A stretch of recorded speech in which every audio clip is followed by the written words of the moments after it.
Hey everyone, it is the 23rd of August of 2023, and today I'm going to be looking at PlayStation Magazine issue 3 from February of 2008. Now, I've mentioned before, because I did another one of these PlayStation magazines, and that one was from 2011, and I didn't really like it. I thought it was pretty dull, but this one is from 2008, and I still don't know the exact story behind the naming convention, because I know there was like the official PlayStation, like the UK official or the official US PlayStation magazine, but this is just PlayStation, the official magazine, and this is February 8th of was it 2008? Oh, February. Okay, February 08, February 2008. So yeah, this is issue. What number is it? 3. So this is issue 3. So this is when they. I don't know what if it's like a new what is like subsidiary, is that the word I'm looking for, of PlayStation, or whatever, if it's a new thing or if it's like a reboot, because I know they had the PlayStation 2 magazine, which I looked at, the Australian one of those. So they just went to PlayStation magazine, so it's like a new thing. Whatever, either way, whatever it's called, whatever it's from, we're looking at it today. And as you can see, PS3, PS Portable, PlayStation Network, and PS2. So they've made a distinction between PlayStation Network and, say, PS3. And in this issue, we have Crisis Core, exclusive hands-on with the US release. That likes to be our main attraction here. We have the Final Fantasy VII Crisis Core characters with Zack at the front there. We have 20 plus previews, including Tomb Raider 8, as they're calling it. Now, I've never seen it written as that, because I think the 8th one was Underground? Underworld? I think it's Underworld or Underground, one of those two. So you got the first 5 on the PS1, and then 6 is Angel of Darkness, and then 7 is Legend. And so I think 8 is Underworld/Underground. We'll see. Star Wars: The Force Unleashed, Rainbow Six Vegas 2, Mafia 2, the complete FF7 character guide. You can win an FF7 goodie bags. And top developers tell you what to expect for the future of PlayStation. So, let's hope this is a bit better than the one from 2011. So I think this was before the whole dark shooter really took off. It was just a bit before. It might still be. I might be misjudging that, but we'll have to see. Okay. Oh, instantly, Super Smash Bros. Brawl, Xbox 360. What's going on here? Yeah, advertising for GameFly. So what was this? Oh, that was weird. It just flashed outside, like, not like lightning though, like darkness, like something rushed past the sun. Like maybe an aeroplane just flew past this, like crossed the path. That would be weird, wouldn't it? So, speaking of which, and I'm going off topic here, but I remember one time just walking down the street, and this was just such a surreal experience. I was walking down the street and I saw like the shadow of an aeroplane pass over, and it wasn't just. I mean, you'd expect the boundaries of the shadow to be vague and blurry because there's so much distance away. But I distinctly remember just walking down and just seeing this shadow of an airplane just fly over. It was so strange. But anyway, totally unrelated. So pick one games, we rush them straight to you. Play games as long as you want and return them and get your game and get more from your list. See, it's like a game rental system that I remember people talking about this. Oh, look at that American style game box, mailbox. It's outside a little flag. Oh, contents. Oh, look at these. Look at these icons. Very reminiscent. So, features. Crisis Core. Creator Roundtable. Game of the Year Awards of 2007.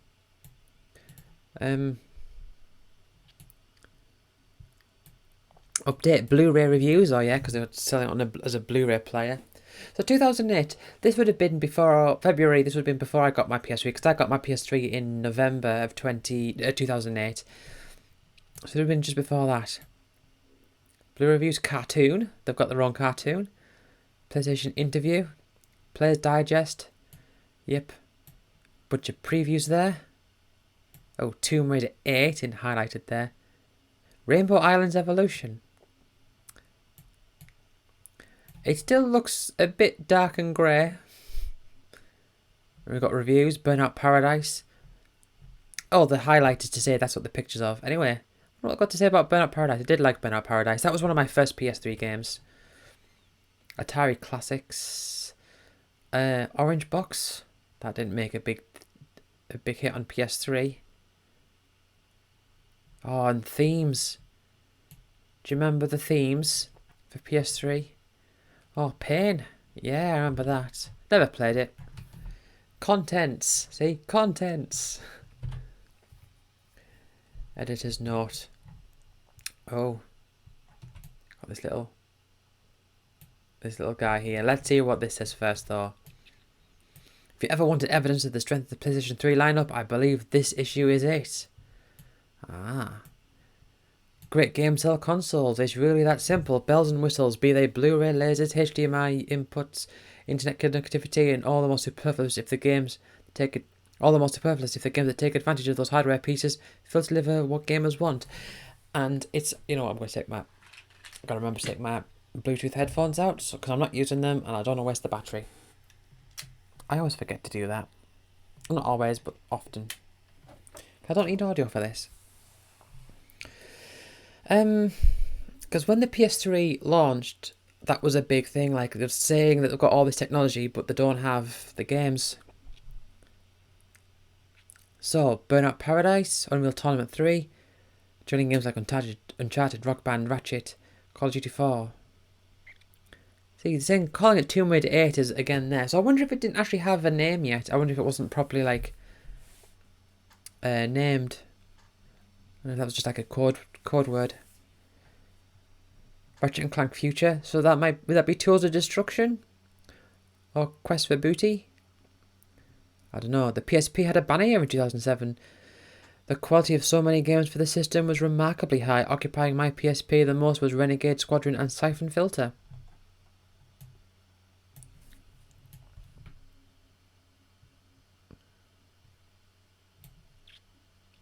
If you happen to be a Final Fantasy noob, we've got you covered with a detailed who's who and what's what to get you up to speed. Ah, so people who who are interested in playing Clash Corp, but they're not familiar with Final Fantasy VII. I wonder if it's going to contain spoilers. I know this guy in my block. Every time I see him, he asks me to get high, and every time I tell him I'm not into that, he says all the kids are doing it. If that's true, then why can't he find someone else to do it with? AboveTheInfluence.com. So is that... Hold on. Office of National Drug Control Policy Partnership for a Drug-Free America. Right. So I wasn't sure at first if that was like a genuine like piece of like a genuine PSA or if that was just like a jokey little thing that they were doing there. But I guess it is a PSA. Oh, the club. Come for this, come strong, come packing. With guns in a dark, gritty shooter. Yep, that's true. They do have the darkness and the grittiness and the shooties. Yeah, look at that old. This is back when they've got the Spider-Man font PS3 logo. It's strange, isn't it? How like they changed the logo. Like how many consoles do you know where they changed the logo eventually? Like after so long, because PS3. Like the original fat models had that logo. This one here. Spider-Man font logo. And after that... And also when you loaded up the PS3, it made like a ding noise. I think it might be just been when you loaded up a game, it made the ding, like with the splash screen of that logo. And then they just removed it from the later models. And then when they got the system update, they removed that logo from the screen entirely. And used the curvy PS3, like the normal one, Like, you know the PS2 logo where it's just like a bunch of lines, which is like flat lines. The PS3 was a bit more curvy. PS exclusives from around the globe. They've done this a few times, haven't they? I don't remember if the other ones were PlayStation. I think they were. But what have they got? What have we got here? We've got Leamington Spa, Warwickshire. Best known for Pursuit Force. Liverpool. Wipeout High HD. Colony Wars. Guerrilla Games for Killzone. London for the Getaway. We've got Japan. Ico, Shadow of the Colossus. Gran Turismo. Echochrome. Hot Shots Golf. And then, yeah, they've really like zoomed in on the US here. In California, they've got a lot. So they've got Naughty Dog, EverQuest, NBA, yeah, and a bunch of other games. Okay. PlayStation 9. Oh, look at that! You got a gun and it's dark and gritty. Look at this white controller. I've never liked, like, in my mind, I've always liked technologies to be dark, like black, or at least dark blue. I've never liked it when it looks white. Get ready to rumble. DualShock 3, Assassin's Creed, Burnout Paradise, Devil May Cry 4, Haze, Uncharted Drake Fortune, and a bunch of other ones. Our fingers brush the milky white skin, so soft and smooth. We entwine the supple weight in our hands and give a gentle, loving squeeze. We caress and knob with a thumb. Push the right buttons, and in response, we feel a small vibration, a purr, if you will. And our movements become more frantic as we try to nudge that purr into a seismic howl. Oh! Oh. Yeah, so this is the DualShock 3 was above the 6-axis, because the 6-axis one was very light and it didn't have the rumble feature, but then they introduced it, but they did. Oh, look at this GTA 4 box art, a slight upgrade from a previous rendition. So, like, look, this is GTA 4, this is what GTA 3 was. So it sort of makes sense. So it's all annotated. Well, GTA 3's code had plenty of faces with no guns. GTA 4's code has plenty of both, along with detailed backdrops of Liberty City scenery. Yeah, so there's a gun. Oh, there's another gun there. The PlayStation Store for your PSP on your PC. Yeah, so this was, I remember, they... Or am I remembering this correctly? Hold on, let's just read this quickly. PlayStation Store, where you can download or purchase all your goodies for your PSP. The bizarre catch is that the PSP-centric store is only perusable on your PC. Yes, very odd. Ah, yeah, that does... I mean, look, that does sort of look like old PS3 PlayStation Store. I am getting those 2008 memories here. This is a bit before.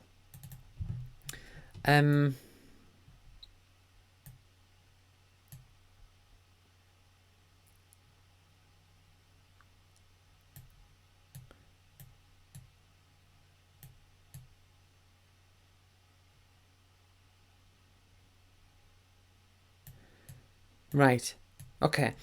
So I remember, although this might have been for the Vita, I don't remember. I remember there was like a media app or something you could get. I think that was for the Vita. You could get a sort of weird media app, but it didn't work very well, at least from my memory. Oh, you got a radio. Oh, internet radio on PSP. Look at this. Look at this design. Doesn't that looks very skeuomorphic, as they'd call it. You wouldn't get a design that looks like this these days.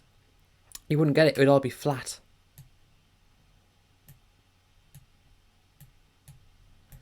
It would all be very flat. So download and install firmware 3.8, ensure your Wi-Fi Yep, my mistake. Click add player. I don't remember that. We stand corrected. Oh, in regards to our Capcom announcement on page 11 of our premiere issue, we have a clarification from Capcom. They state officially Capcom has not yet released any platforms for Street Fighter 4. Oh, so they made some mistakes. Anyway, happy thoughts. Happy thoughts in a very grungy text. Oh, look at this, UMD. Game industry happenings. So whilst this is very it still does have the dark grittiness from the one from 2011 that I mentioned. It's also, I find this more interesting because I find I do have a bit of nostalgia for some of these things. Anyway, there's Jack Thompson. To investigate Jack Thompson's behaviour in video games related to court cases is well less than professional. The Florida bar is putting Thompson on trial. Presiding over the case is Judge David Tunis. Trial officially begins on November 22nd. He's hoping the events lead to his disbarment. So this magazine is basically saying Jack Thompson is bad because he is against games. Grr. I mean, obviously, I'm not trying to undermine. That's not me trying to undermine anything. I understand there's obviously a lot more to it, but basically what I'm saying is that because this is a gaming magazine, it's much more likely to take the position that his position is a bad one. As the PSP platform for games gets healthier with each passing quality game release, the UMD market all but died. Maybe it will get a shot in the art and the arm from a deal with MTV that will see several of the pop culture stations' offerings appear on UMD around mid-January. Accept similar deals to bring media content to UMD in the coming months. UMD, I had 3 things on UMD. I mentioned this before in a previous one of these. There was the Family Guy. There's like a Family Guy film, and there was Superbad, and another film called, I think it was The Benchwarmers, which I didn't think was very good. But I think a lot of that was just the Happy Thought. Hold on, Happy Thoughts again. Oh, is it building up? Aha, yeah. See, it is. They do these sometimes. These PlayStation ones, they build up to an advert. What was I saying? Yeah, so UMD wasn't like a big thing, but I remember it was sort of like the novelty of it, and I remember around 2007 or so, just in my mind, I sort of had this idea that PSP is just going to be around forever, or it's just going to be around. I don't know. I just sort of like expected to have a bigger significance than it did. Even though I had no real reason to believe that. Anyway. Oh god, yeah, I remember. I was waiting for Tomb Raider Legend to come out on PSP. Because I was not Tomb Raider Anniversary. I was waiting for Tomb Raider Anniversary to come out on PSP, so I wanted to get it on PSP rather than PS2, because with the PSP I could back up the save file. I could move it onto like a USB stick, or just like a PC, and I remember that was a big deal to me. Wow. Whereas the PS2, you were stuck on the memory cards. But I eventually just gave up, and I got the PS2 version. I got the collector's edition. Anyway, this is Call of Duty stuff, which I don't really care about. The bigger challenge with the PS3 taking full advantage of the cell processor. That was the biggest lesson they learned. Okay, we have had a lot of experience with multi-threaded programming with Call of Duty 2 on the PC and Xbox 360, but programming for the PS3's SPUs provided unique challenges. You really want as much code on SPUs as possible. Okay. So it's basically, Call of Duty 4 is saying like, you're taking advantage of the PS3 hardware. Yes, as you can see there, Blu-ray storage. We didn't depend on the hard drive for Call of Duty 4. It was nice to not have to worry about space with Blu-ray. How does PlayStation Home factor a home, yeah, in your future development on PS3? We're excited about playing around with PlayStation Home. It is uncertain which aspects of Home will be integrated into current or future games at this point. Honestly, I liked PS Home. I didn't. I know there's a lot of bad said about it, like you had to wait in line for bowling and it seemed a bit silly sometimes. But I really. There was one year, it was probably around this time, where I. Where what they did was they made a. For E3, they put the showroom on PS Home so you could walk around and see the different things around, and I thought that was really neat.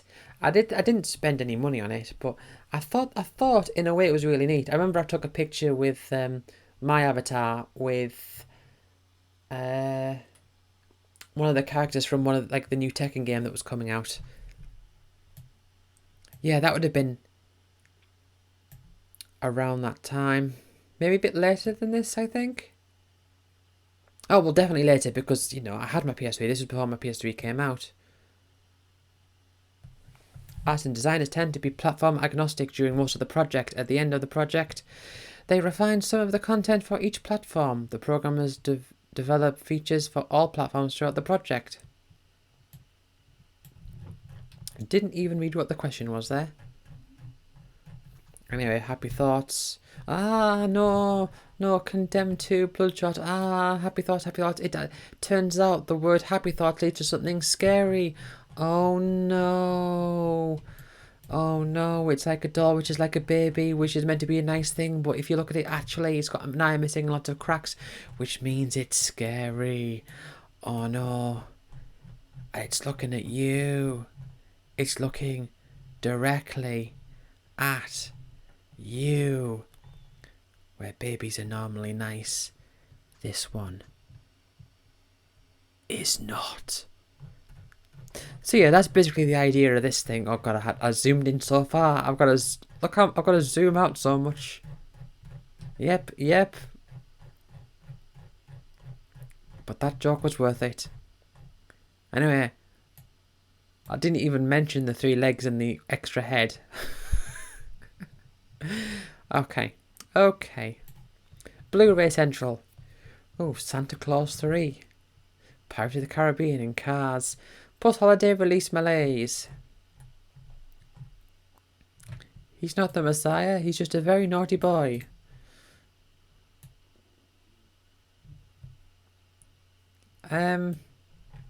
These aren't rated very highly.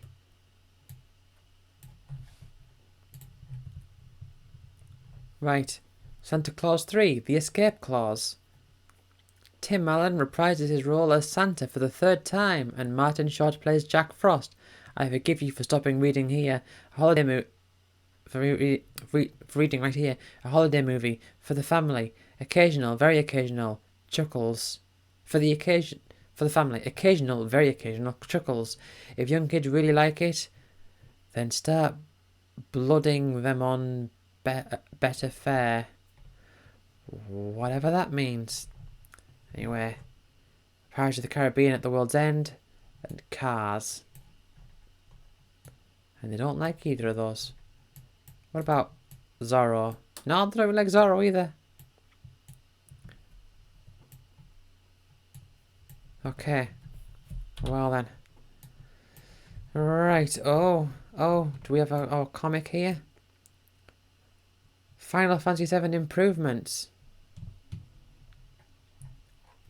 We bring Chocobo Racing up to speed with modern racing games. Chocobos are now fully customizable. Dub Edition Chocobo. Exotic spoiler options, tinted glass, custom colour shift, paint job, tribal pattern vinyls, neon underlighting, chrome, spinners, rims. Yeah. And here we have... By popular demand, FF7 now features many more cross-dressing cloud missions. Diamond Shara, blonde wig. Good thing this isn't at all creepy, huh? Sexy cologne. Soft, shimmery silk dress. and lingerie. And over here we have Cloud's hair and sword are now 400% larger, if not more.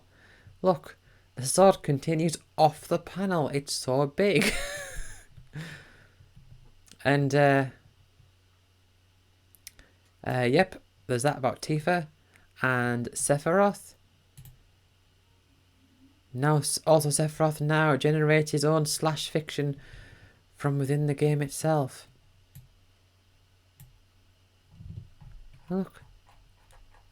Look at me, the way Sephiroth looks at the readers. I mean, that is got to be the weirdest picture of Sephiroth I think I've ever seen. I say that, but I really should comment on a Cloud here. How very strange. Anyway, we've got more. What are these DVDs and accessories? What we're playing, watching, reading and absorbing? Yeah. Freaks and Geeks. Led Zeppelin. Epiphone, Mundane, Guitar. Okay, so the jump from like, oh, so Pete's Coffee and Tea, it's a drink you can get for $4. Rockstars, a book that you can get for $15. And then $2,000 guitar, and then a Blu-ray disc for $40. Rock band logo. What? Logo? You've argued all night long, and I finally agreed that the Flying Buttress is the perfect rock band name. Now I need a logo. Oh, rockbandlogo.com.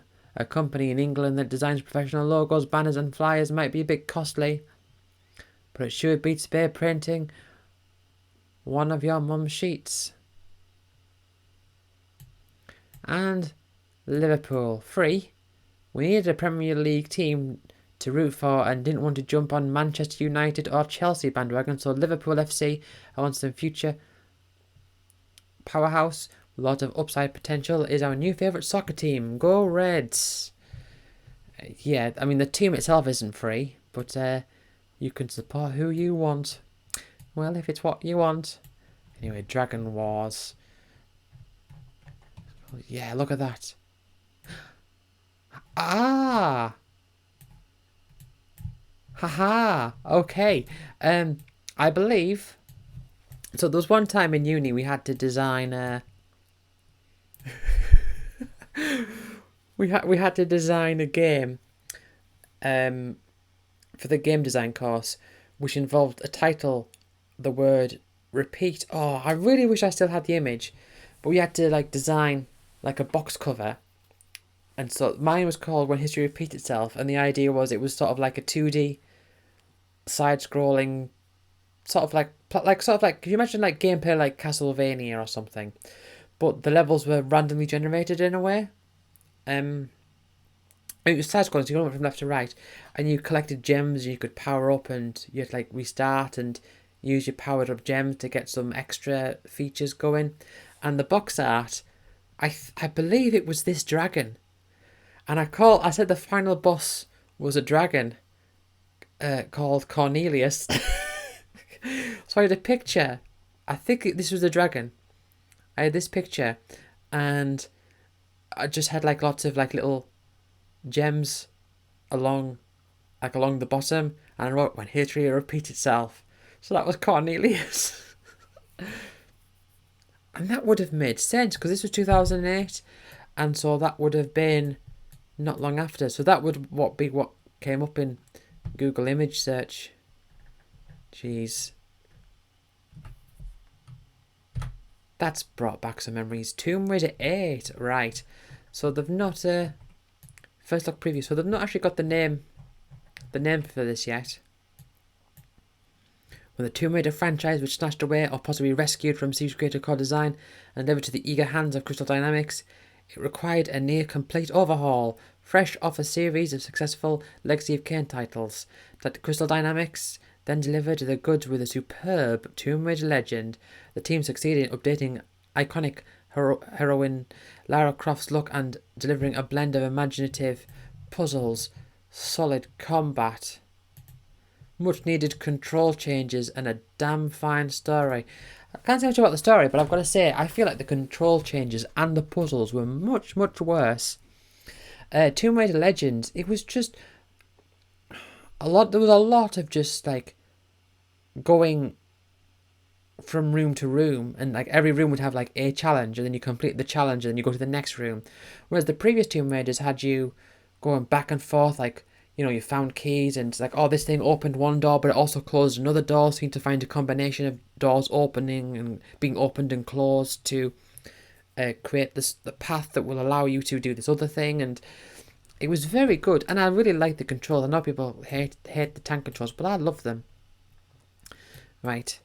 So the story so far, yeah, it's going into the story of the game, I think. I wasn't sure if it was going into the story about the thing, about the game development. Look at here's Lara being athletic as she normally is. Did I call her Lara? I feel like I accidentally called her Lightning. I think I called her Lara though.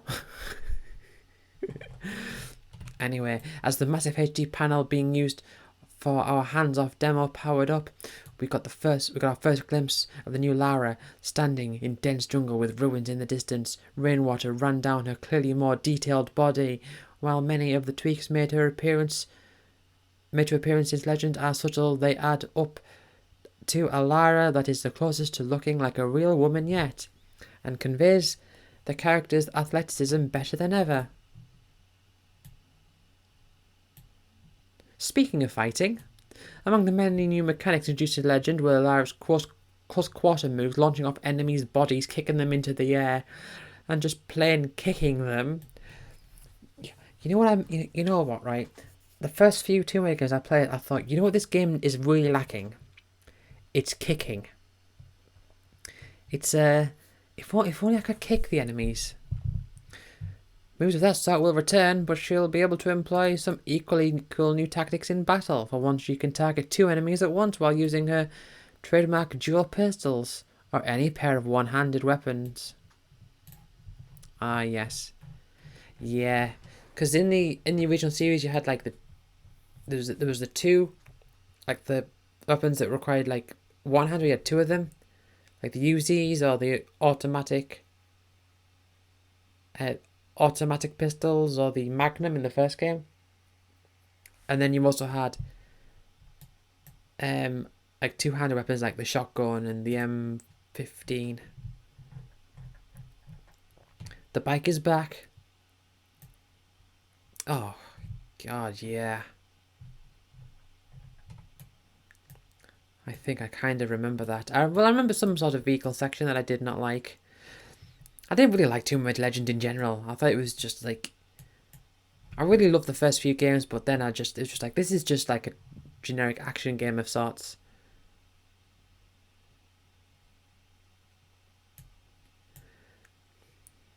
Lara worked up a sweat running around the jungle. I'm sure some people would be interested to hear about that. From storyboard sketches to painted reference and final in-game locale, the design progression of TR8 will show just how close games are able to meet the original ideas of the artistic minds behind them. So look, this is the sketch original, and this is the painting, and this is what it looks like in the game. I really can't see.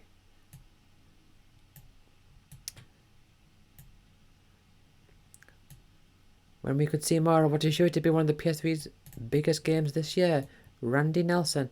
What does this... Hold on. Citing the button timing sequence in Tomb Raider Legend as too much like Dragon's Lair, the dev team of TR8 is planning a still secret means of making the game's most important cinematic interactive. Just have normal controls. Just... Oh my goodness. So, this is a thing, right? It's like, oh, we're going to make it interactive by having some sort of button presses. But just, I mean, if it's like movie based, so if it's like a cutscene, for example, then that's fine. And if you want to like feel like you are actually controlling and doing the thing, then that's what the rest of the game is for. That's what you're doing the whole time. I really don't think having some sort of like, button, like a button appear on the screen is like, oh wow, I pressed the button at the right time, therefore I, quote, made the thing happen. It's silly. It's just silly. Anyway, moving on to Crisis Core now. Here we have Zack. And, oh, no. That was just an advert. Not quite yet. Anyway, Mafia 2. The script was written by Daniel Vavra, the acclaimed writer of Mafia 1. His aim with Mafia 2 was to paint a darker picture that shows the grittier aspects of the mob. So I'm guessing the first one wasn't gritty then. This is not New York, just in case you're wondering. Not New York. We say it not. No, stop it.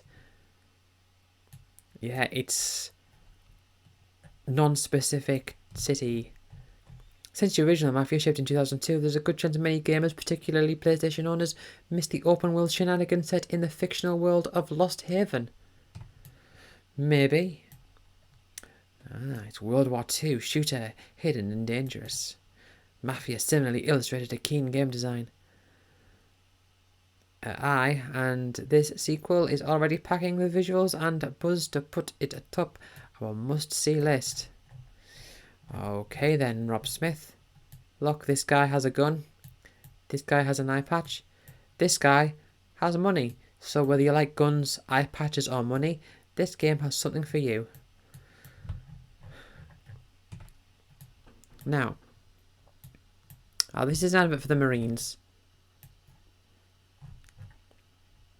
You will learn to walk with honour. You will gain the wisdom to command with decisive resolve.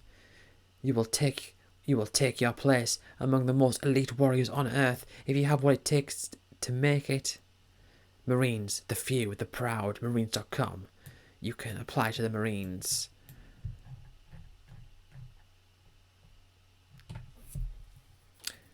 Yeah, I imagine...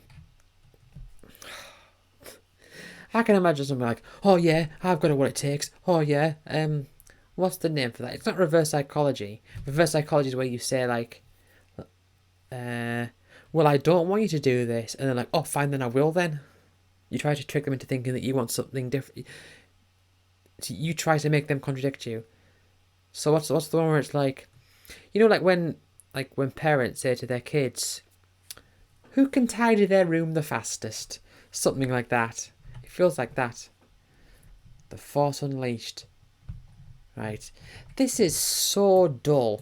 There was... I don't know if there was one... if it was recently. I'm trying to think. Oh, no, it was... yeah, it was the first Nintendo Power, I think, that I looked at. The last one was the first Nintendo Power.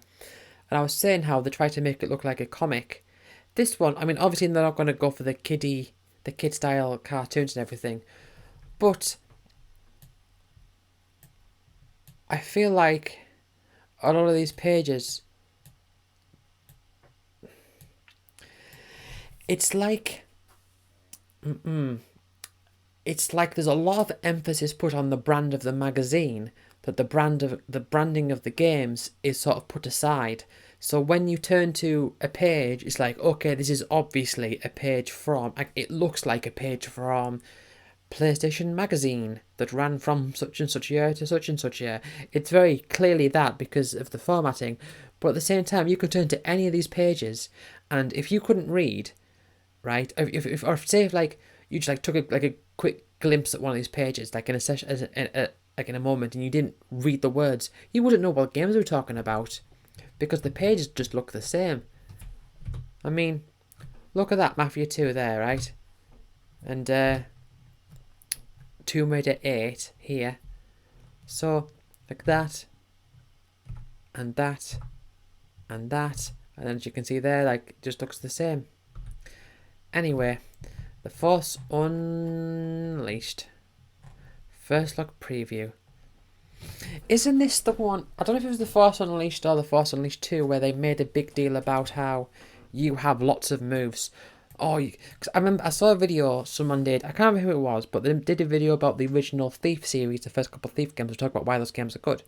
I've never played those games, but those videos were really good. And in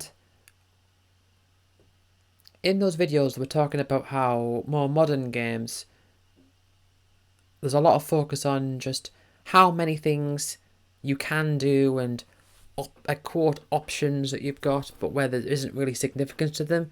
And in that video, they showed like an advertisement or someone trying to big up like a review of like one of the Force Unleashed games, and they're saying like, oh yeah, you can force grab, you can force shoot, you can force so and so, just saying like, just giving them lots of like words, just explaining all these things you can do, but without there being any clear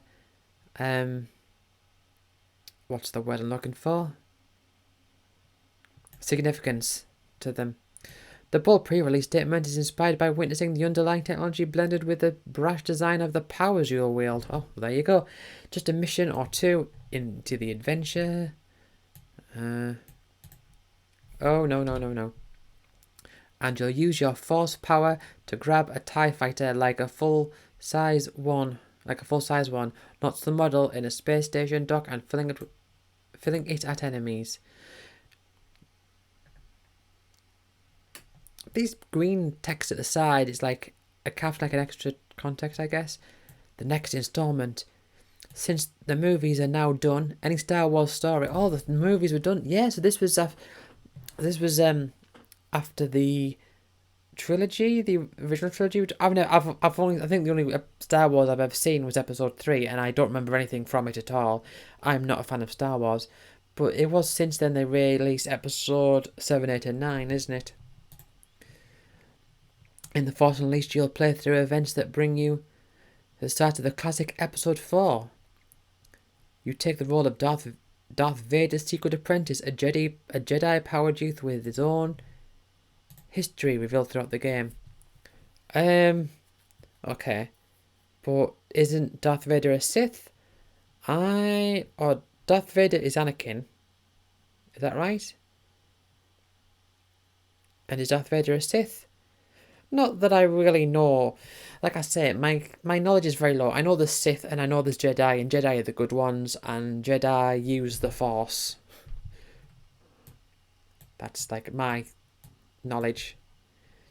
While it's easy to get fixated on the technology pushing visuals and event in the next generation version, it's important to note that the PS2 and PSP versions are getting their own special attention.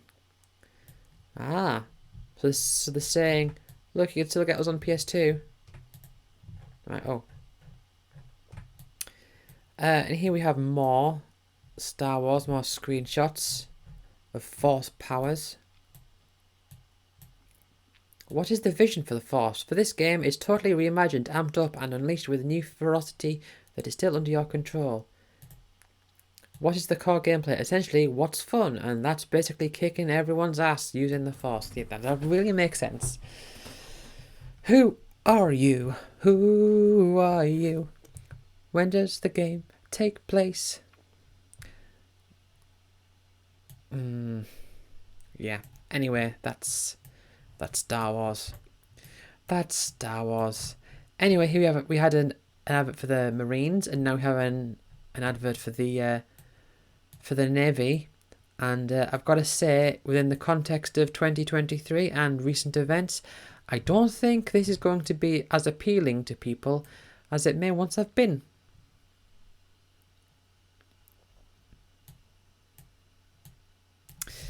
Anyway, double page spread for Turok. Turok. See, I actually remember, wasn't it like an N64 game or something? All I know is that it's a shooter and involves dinosaurs.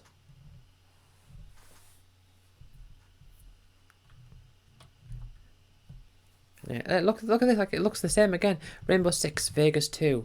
More, yep, this is more shooty grey. So, okay, so for future reference, PlayStation Magazine, it just has a lot of grey, browny shooters. I thought to myself, okay, this is 2008, this probably won't have as much, but it looks like it still has plenty. Anyone who didn't expect a sequel to Rainbow Six Vegas probably never finished the game. What with its to be continued ending and all. I bet you never even completed the original game. I wonder.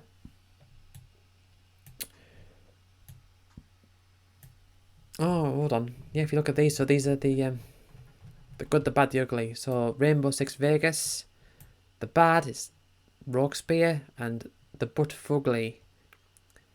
If ever was an example of how to not deport a game, it would be the original Rainbow Six on PS1. Everything looked wonky. The buildings, the terrorists, even the hostages were so unsightly. We were tempted to put them out of their polygonally challenged misery with a hollow point through the noggin. Now, is that just because it's PS1, or is it genuinely bad for PS1, or is it just a case of it's on PS1, so these people are like, well, it's ugly compared to this. I mean, I would say this is ugly, but you know,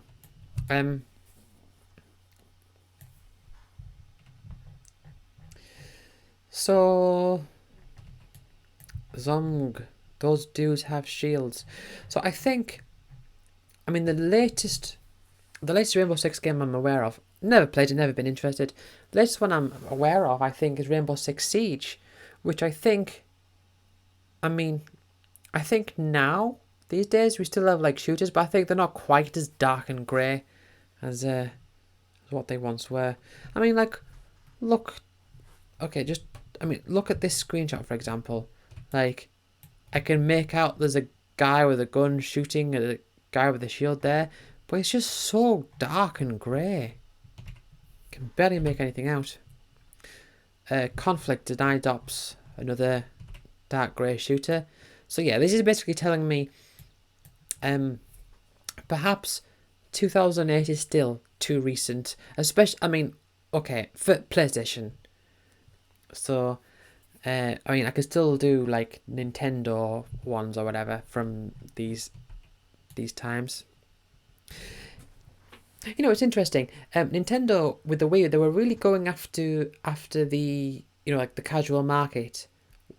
Around the same time that PlayStation, Xbox were really going like dark and gritty and grey, which sort of sets them up as a contrast, where the idea being that dark, gritty and grey is hardcore gaming, when that's not necessarily the case. And I think recent days people have sort of got over that idea. I mean, if you look at something like, if you look at like the most, like, if you look at some competitive games, like Fortnite, that's very bright and colourful and kid friendly, but it's still, like, you know, a competitive game that people like put a lot of time and effort into. Missing Persons? 2005's Conflict Global Terror was the first in the series to offer online multiplayer, but it was limited to 4-player deathmatch games. Before that, co-op games were limited to split-screen play. Global Terror also set up a storyline with a long-time sniper character. Global Terror. So that's not... Oh, Conflict Denied Ops. So this is a different game now. Okay. See, this is what I mean. Like, I took me some effort to realise that this is a different game. Destructible environments. Close and mid-range firing. Don't ask us about having multiplayer coverage. We'll deny it. So, yep. Shooty. Anyway, PC Gamer video podcast. PC Gamer, that's another magazine I could potentially look at if I wanted to. But look at this. Over 50,000 people are watching. Why aren't you? On PCGamerPodcast.com. This is a classic iPod. And would you look at that? It's a dark grey shooter. I have no idea what game that's meant to be. Oh, X is in yes. As in, like, crossed off a list, like gameplay footage, developer interviews, new show every 2 weeks, watch online, downloadable and free. Subscribe today. Oh yeah, because podcasts. Yeah, podcast, like the name podcast is like become synonymous now. It's just like podcast is a word that's just used to mean like an internet show that's mostly audio focused. But it used to be because of the iPod. That's where the name comes from. Anyway, Sega Superstars Tennis. We have Samba de Amigo character, I forget what he's called, a knight. We have some weird fencing here on this tennis court. So there's a few, so that's like Green Hill Zone. So there's a few like themes for tennis courts, Sega themes, I guess. We're not sure whether it's the bang up job the studio did porting Outrun 2 to PS2 and PSP, or it's the excellent Virtua Tennis 3. We're betting on the latter, but Sega definitely dropped a dream project on UK developer Sumo Digital. Coming to PS3 and PS2, the game will feature 15 playable characters from some of Sega's most famous franchises revealed so far. Are Sonic the Hedgehog, Dr. Eggman, Amy Rose from Sonic Games, Ulala from Space Channel 5, I, yeah, there you go, from Super Monkey Ball, Amigo, oh no, oh okay, yeah, I from Super Monkey Ball, Amigo from Samba de Amigo is, okay, so they're both monkeys but different franchises, and Knights. Why is Knights spelled with a lowercase I? Never really thought to question it. The cast of Wimbledon would-be's will have each of their own signature moves in addition to the standard lobs and power smashes. So we've got Green Hill Zone, Carnival Park from Samba de Amigo. So is that one Carnival Park? That's probably a space. It's probably the space one from Space Channel 5. Not to be outdone by its next-gen sibling, the PS2 version of SST is not only looking pretty spiffy, but is, as Sega promised, will feature its own exclusive gameplay modes.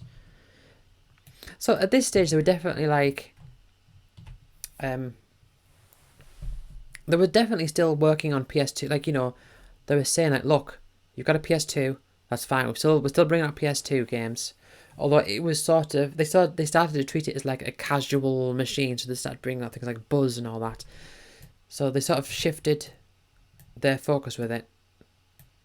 Rise Up February 2008, Nobunaga's Ambition.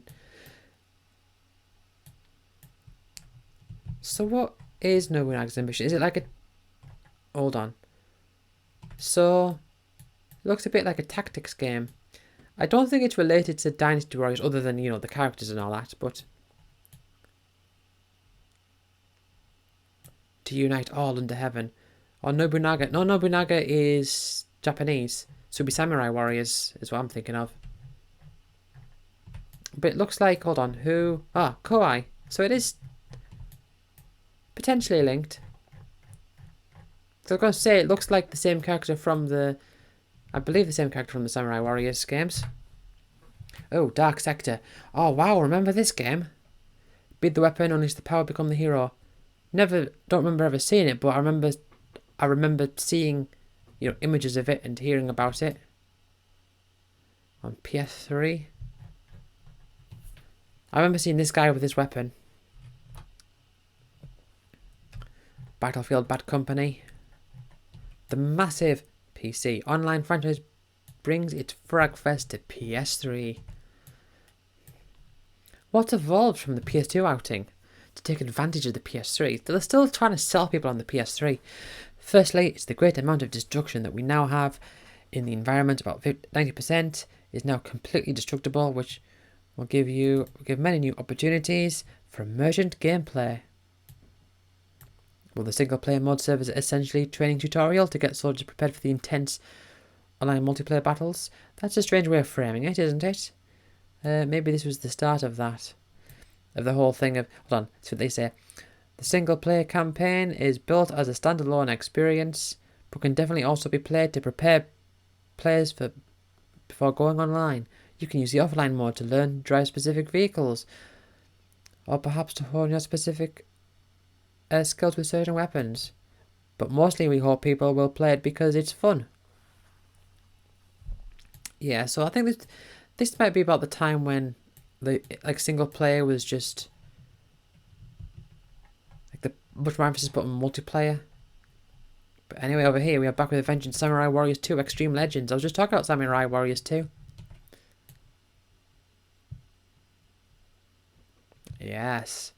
I do like the Warriors games. I do like them. Doop.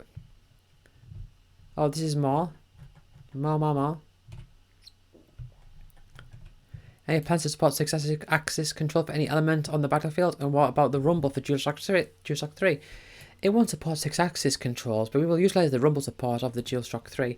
Yeah, so 6-axis was like the start of the PS3, and then they sort of just stopped. They're like, yeah, this isn't good. They just didn't bother with it after a while. They used it for some of the starting games like Super Rubber Dub and was it Heavenly Sword? And then after that, they sort of just phased it out, I guess. Look, the destructive environment. You'll be busy blowing stuff all over the maps and then trying to look decidedly innocent.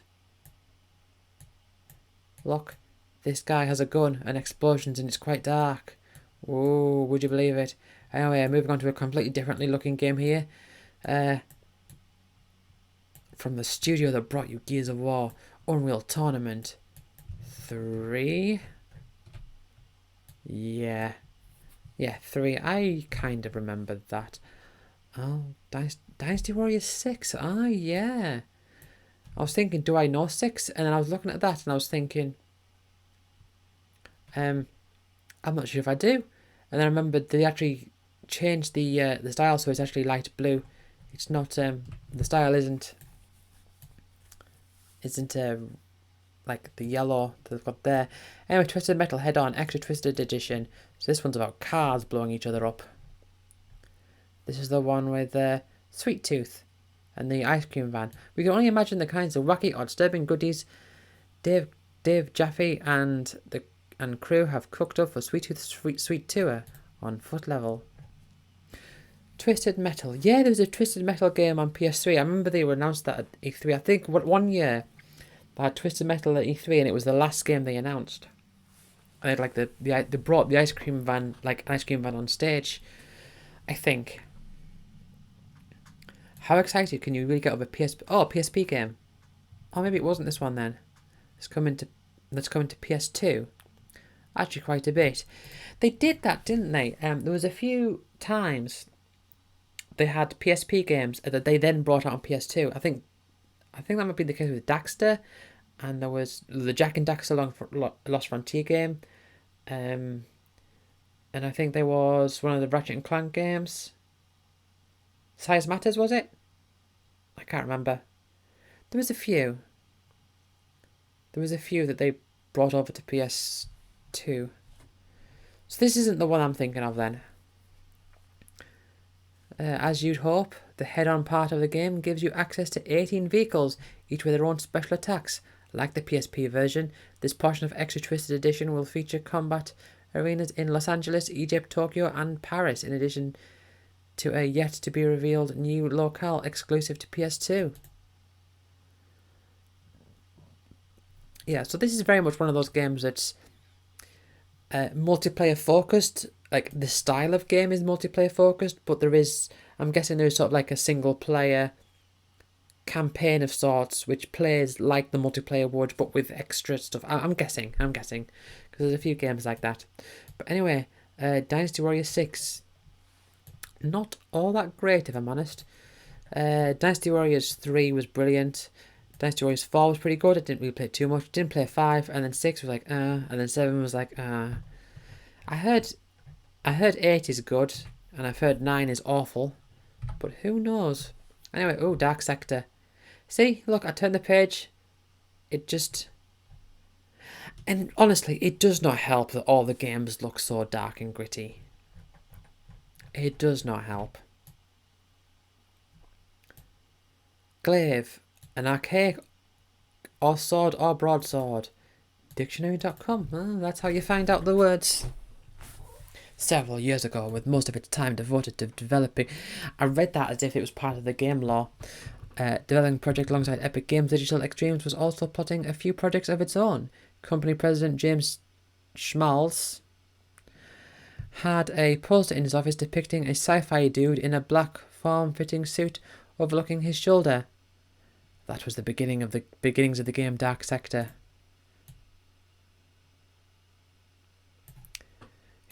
should be ready with accomplishment trophies for PlayStation Home as soon as the online environment is released.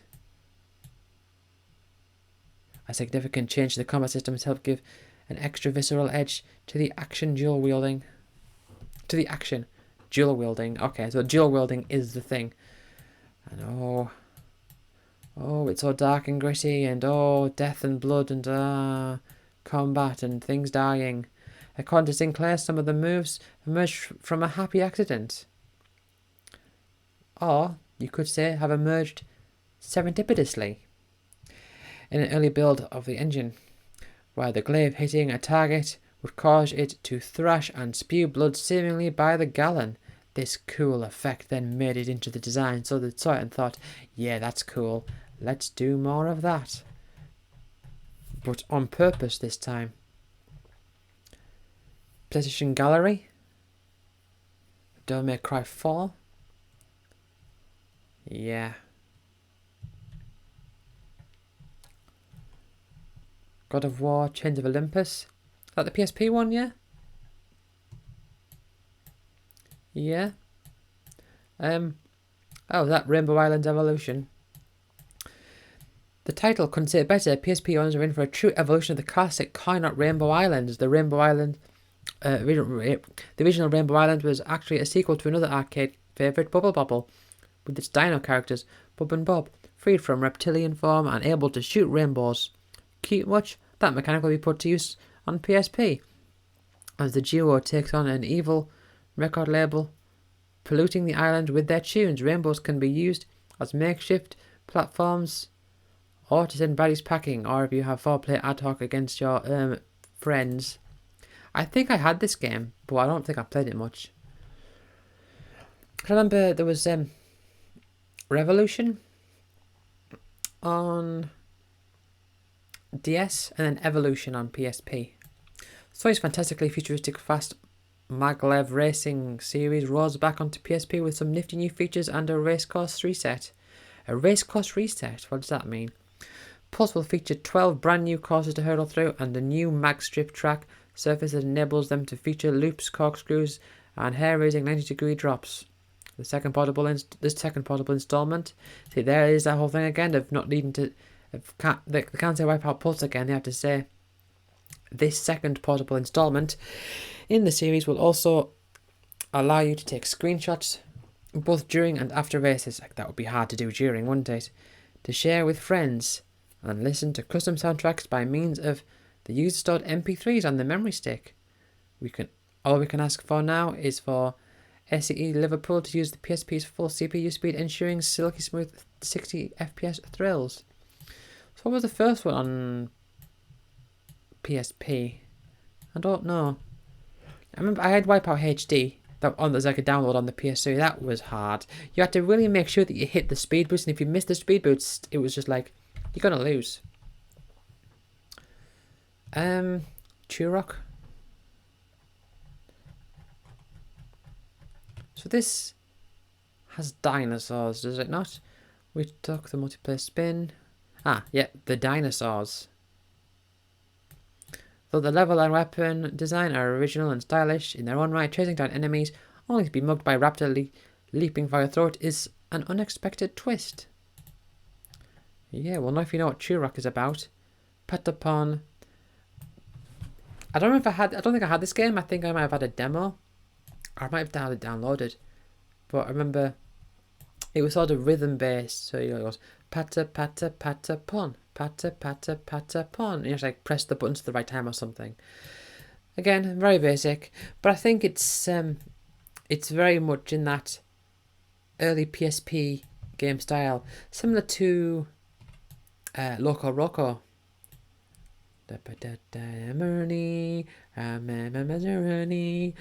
Oh, that first song from Loco Roco. I'm kind of remembering it, but not really.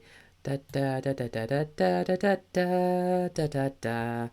Of the little yellow things singing as you're rolling them around and combine them together. So using the PSP's buttons to tap out 6 different drum beats, each ensuring a different strategic command to your tiny forces. The beat will go on. So yeah. Warriors of the Ancient Arts. Never heard of it, but it looks like an RPG. Oh, here it is. Dungeon Explorer Warriors of the Ancient Arts will have your typical action RPG fare. Quests. A magic system robust enough to allow for group attacks. A job system that lets you swap. Faction story. Evil. And crafting weapon customization. We were more surprised and delighted by the quick load items, an element almost unheard of in the realm of PSP RPGs. Quick load items? What does that mean? So, is it... So looking at this UI here, right, they've got things... So these like items that you use, they've got things attached to buttons. There's like characters, and here like some health and all that. Like mana maybe. I'm not sure. Over here we have an advert for giveaways online. Enter to win by logging on. Not really explaining. Oh, there it is. Future snowboarding. Snowboarding? Futuresnowboarding.com. I mean, if it wasn't for that, I wouldn't know what they were talking about. Anyway, they've got like a Mac there with the Apple style windows. Oh, here we go. Crisis Core, Final Fantasy VII. An intimate story about a world we already love. See, this here, like, this is the opposite of what I was talking about before. Where the other pages, it's like, it's very clearly of the style of the game. This one, because it's got like the big background image, and it's still, you know, the text is easy to read and all that. It really just put into perspective like the difference between that and this. I mean, it's still got like, you know, their font and everything, but I think even just having this big background image really helps. So you can look at this and go, oh yes, this is Final Fantasy VII. Although granted they don't have that much information on the screen. But you know, you can do both. There's a way to do both. Square Enix has finally responded to their pleas. Before Cloud ever became a mercenary, a man named Zack Fair in the screen to the left was in Soldier. And in Crisis Core we will learn the story. So we have some screenshots. I played Crisis Core a bit. Didn't get too far. Didn't they re-release it, or wasn't there a plan? Isn't there a plan to re-release it at some point? I don't know. I think so. Okay, you can win Final Fantasy VII goodie bags. Oh, Sonic Riders. See, another advert. We're in the middle pages here, so I think they might have a few double page spreads. Because usually like around the middle where they have a poster, isn't it? Get vertical on walls or granted anything that floats in the wildest racing experience yet. The PS2 and Wii. So, I mean, I don't know how good this game is, but, you know, thematically, you know, you've got all the blue and everything, and the logo in very clear view. It's a nice looking page. Ah, here we go. Now, okay, see, even here, right? Sure, it's not great. It is in the original, like, style of the previous pages, but the black background gives a little bit, I guess. Not quite a continuation. No, it's a prequel. Our sensory organs are hit with a nostalgic FF7 twang, and we achingly remember Aerith's light-filled garden, Cloud cross-dressing in the Midgar markets, the planetarium of Red 13's grandfather, chocobo racing on psychedelic tracks, Genovers face encased in glass. Yeah, it's Genova. Anyway, oh, it's getting hot. It's about 4 p.m. and it's approaching 30 degrees. Come on, September soon. September soon.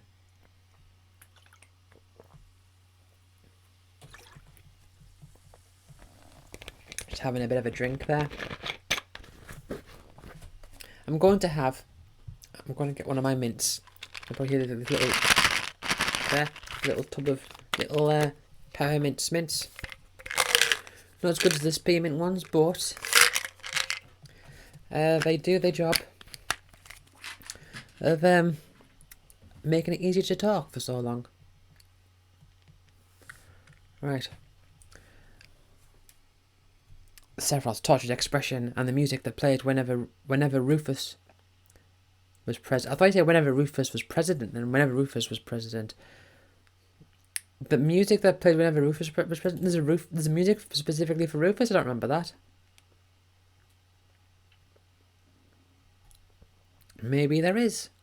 I'm not sure. We recall those moments not because they are significant in themselves, but because they represent an experience that we treasure, long for, and yes, still occasionally have dreams about. What was it that made FF7 so special? The settings, plot and characters, the materia and turn-based combat, the graphics.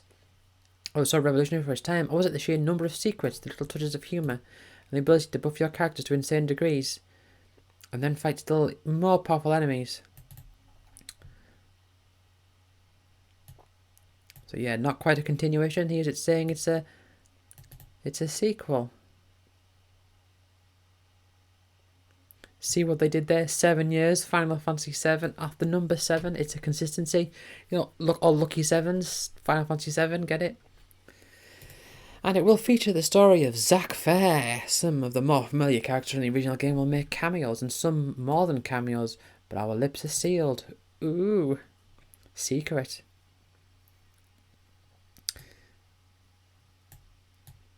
So here we have some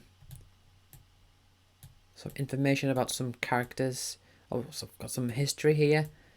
Double duty. We've got Angeal. Angeal, not from the original game.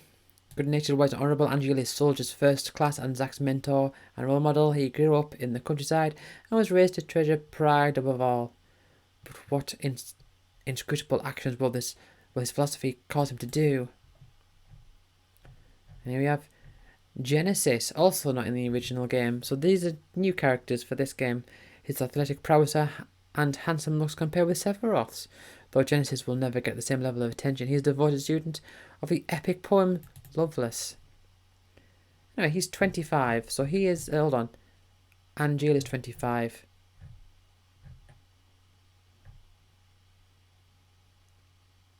So they're both older than Zack and... well, I suppose that is like a mentor, isn't he? Crisis Core will feature 2 modes. The 20-hour or so long story, which weaves a complex plot, and the optional but much longer mission mode, which you'll need to access through save points during the main game if you wish to obtain summons. If we're ordering, the rest will have shopping access cards, better material and accessories. That's another secret. You'll want to invest a good chunk in time in missions. Not really different mode though, is it? It's just content for you to do. Instead of turn-based combat where you pick and choose spells and special attacks, Crisis Core will feature a new DMW, Digital Mindwave system. The core combat is action-based and you'll still be able to cast spells manually, but summons, limit breaks, and even leveling up will all be determined by chance. Don't worry, you'll find items to help you turn the tables in your favour farther in the game. Farther? Further? Farther? I don't know. People really didn't like that. I'm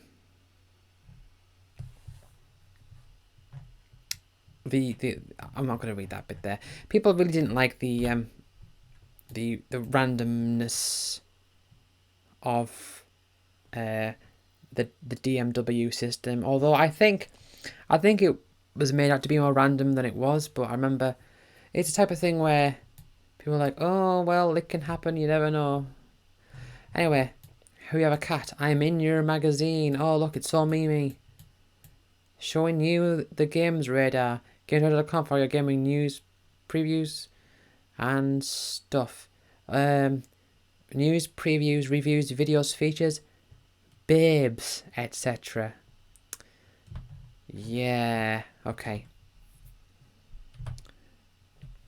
Oh, we've got more. That was an ad, a temporary ad.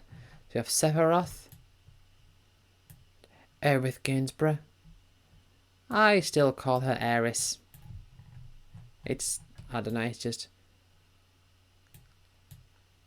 in my mind, I haven't played enough of the games where she's labelled as... well, no, I suppose I've played Kingdom Hearts, haven't I? I don't know. I just still think of her as Aeris.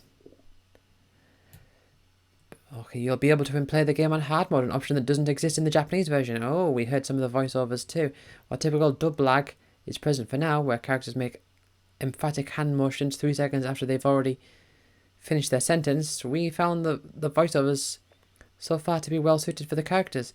Expressive faces and lively dialogue. Oh, and we should mention, we adore what we've seen of the characterization so far. So, M barrier. So is that like a robot scorpion? Is that using red scorpion? That's using M barrier. So that'll protect against magic attacks, and it's got over 10,000 HP there. So I know there's like a break damage limit, break HP limit, which is a thing in 10. And they brought it here. But like I say, I've not played it too much. Set in one of the most beloved universes in RPG history, Crisis Core will need to jump through tremendous hoops to please FF7 fans. From what we've seen of the story and characters so far, we believe we have little to fear.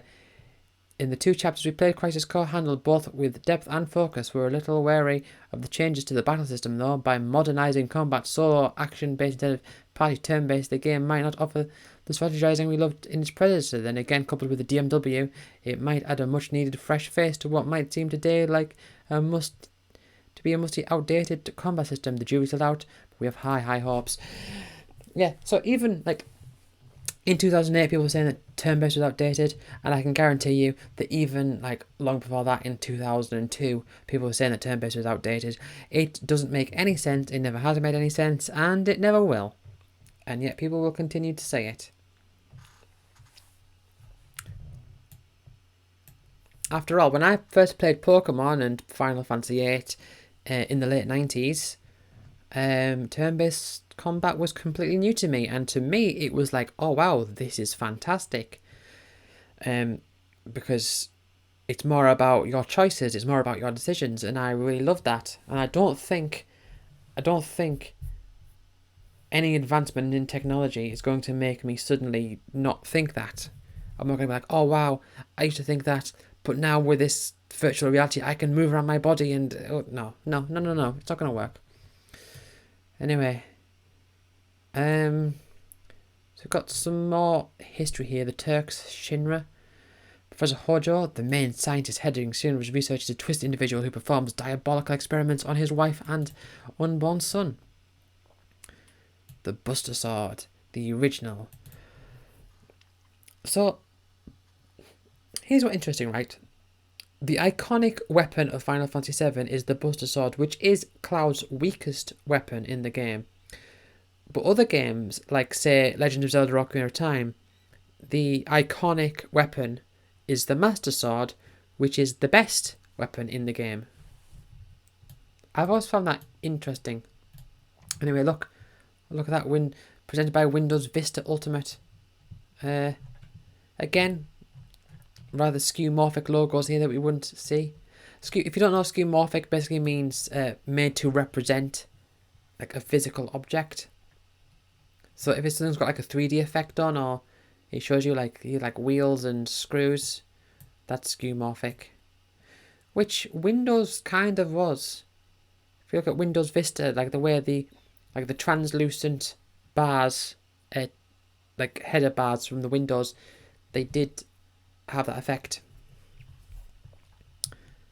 Visit ModShop to enter your rig in our monthly modding contest where you can win part of a $2,000 prize pool. Don't want to upload your rig?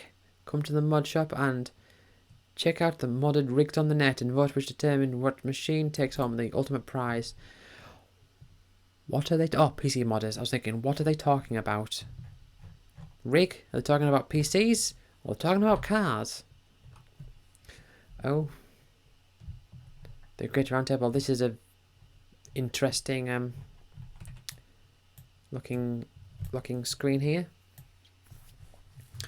Naughty Dog has wrapped up and shipped out Uncharted Drake's Fortune. Insomniac Game has done the same with Resistance Fallen Man and Ratchet & Clank Tools of Destruction. All three garnered terrific critical acclaim. Both companies are building again for the next projects that won't arrive on PlayStation 3 for a couple of years. So what lessons have we learned during the development and taken into the future? What can we expect from these people here? From Naughty Dog and Insomniac. Why am I singing the Digimon theme? I don't know. How'd it look? Yeah, well, let's see what they have to say. I mean, it's the same thing again, isn't it? Why is there... What's this doing here? Lemon packet. First of all, let's just appreciate the hand drawn artwork here, and the screenshot that they've slapped on this, and oh, that's like cardboard. At first, I looked at that and I was thinking, oh, it looks like Green Hill walls from Green Hill Zone, like all the squares. It's such a different beast. Graphics are put together a lot differently. Lighting is done differently. Everyone is relearning what they do. So what have you learned from working with the hardware? So again, this is still talking about the technology of the PS3, isn't it? I mean, this is the conceit of the whole page. Yeah, let's look at this. Look at this drawn PS3. They've got the PS logo like tilted on its side. Looks a bit messier, this one. They could have done a better job with like, because this just looks like it's scribbled. Looks very messy compared to this. It looks like there's been a bit more attention to detail on the shading. It's such a different beast. Graphics are put together a lot differently. Lighting is done differently. Everyone, have I already read that? It took us a while to get our heads wrapped around the technology. We made a lot of mistakes along the way, learned a lot of things, and that didn't work, and we found ones that did. Now, where we have this game under our belt, we can hit the ground running, and I'm really excited to see what we can do on our next game. Yeah, that's another thing I've mentioned before about how like games consoles, when it gets towards the end of their life, that's when the better games start coming. Well, not necessarily the better games start coming out, but once they know how to make a game for a system, then that barrier is overcome, and they can start working on, proper like good games, rather than trying to show off. Because I mean, if you look at like when the PS4 and Xbox One came out, they had Rise, Son of Rome, and The Order 1866, and those were both panned as terrible, and they were like the big games that came out to show off the graphics. And the games that first came out on the PS3, they don't hold up very favourably in people's minds, like Heavenly Sword. Was there a Ridge Racer game? I can't remember. Yeah, I can't really remember many of them off the top of my head. For teams like ourselves who were head down on the PS2, we weren't involved in PC developments, so all these things came along like parallel processing and pixel shaders, and suddenly then they came along in PS3. We had to take a crash course in all the new graphics and technology. Once you take advantage of parallel processing, you'll find a windfall of processor saving.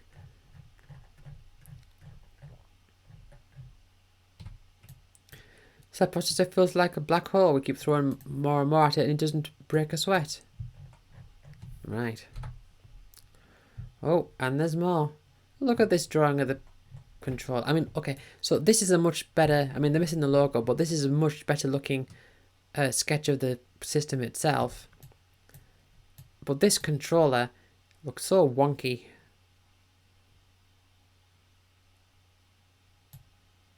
I mean, interesting to see, isn't it?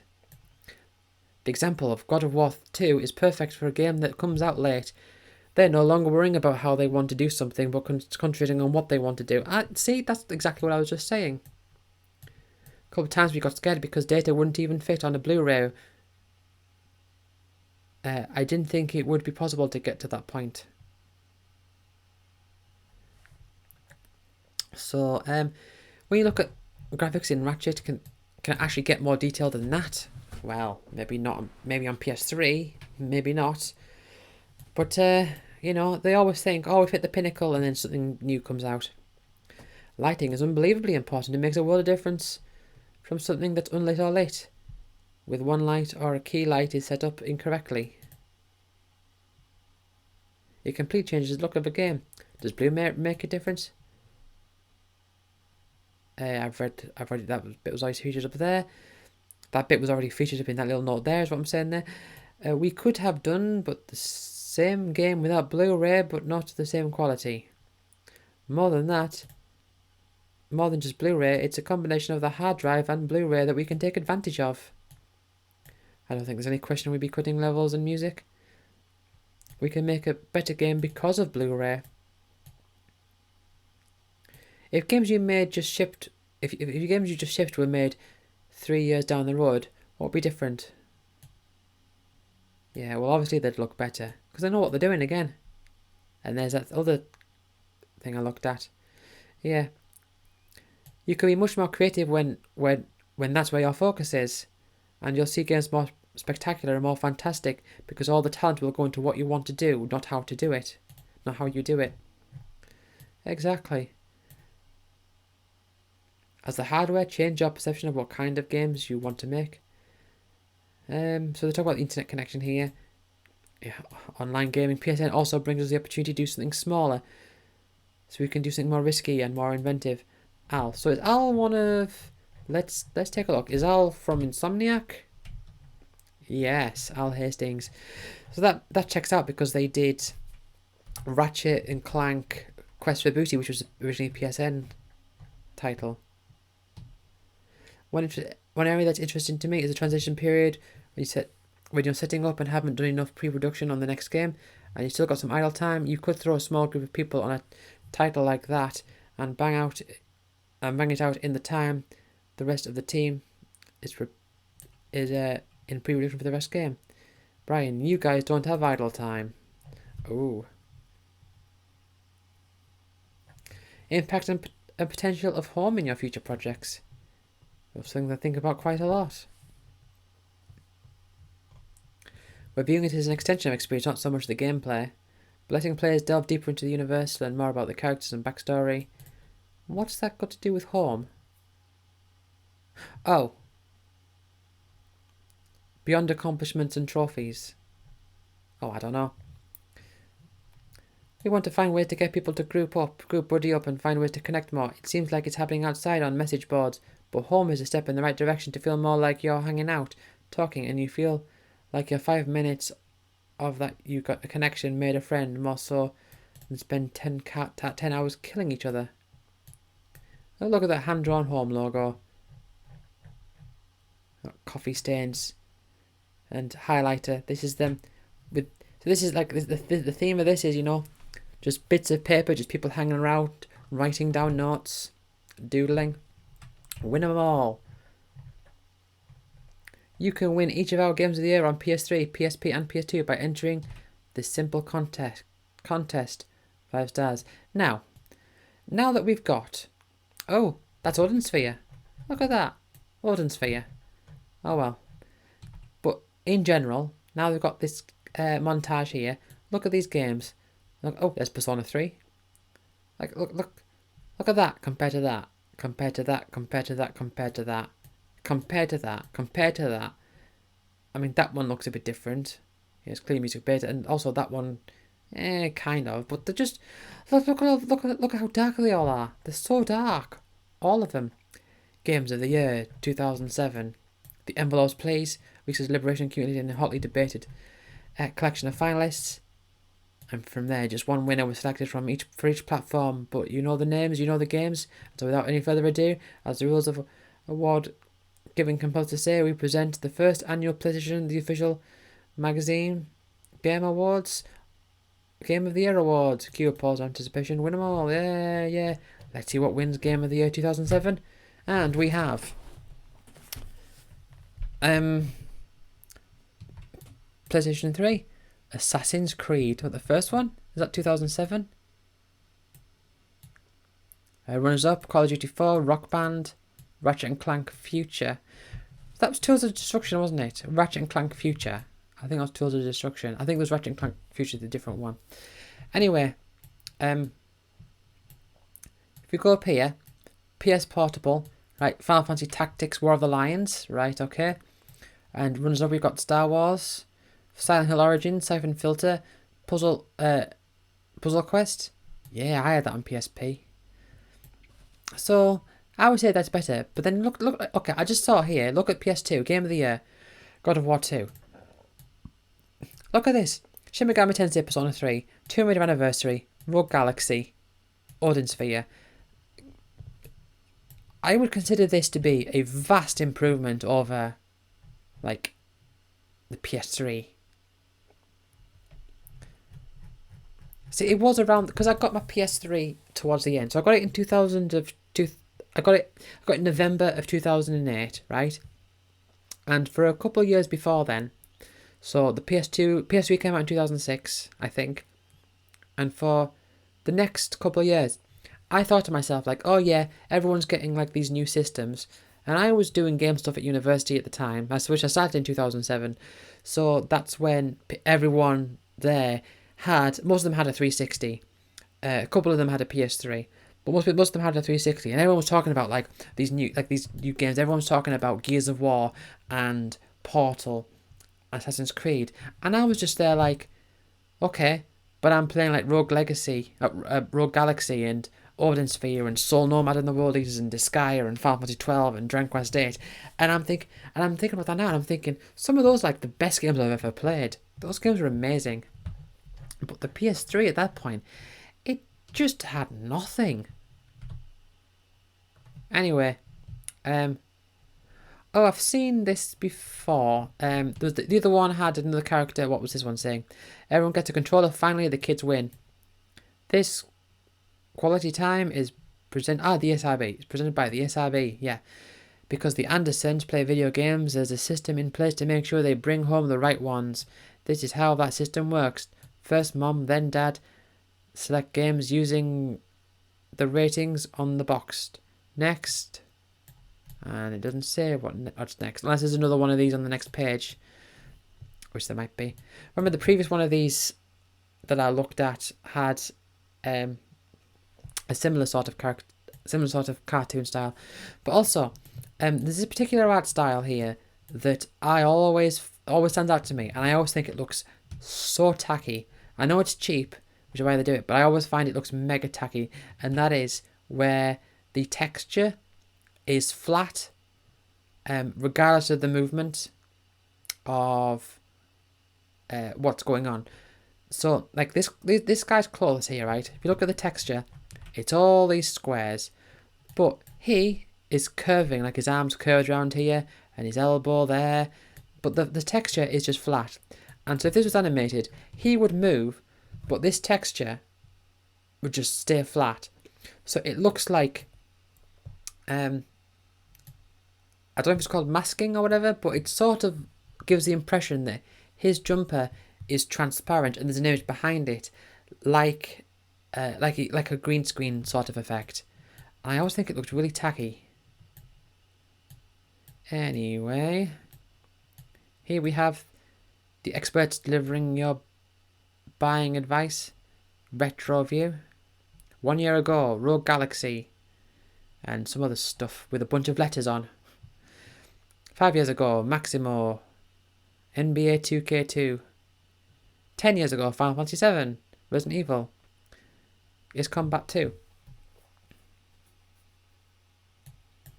So I guess is this a combination? So this is a continuation from.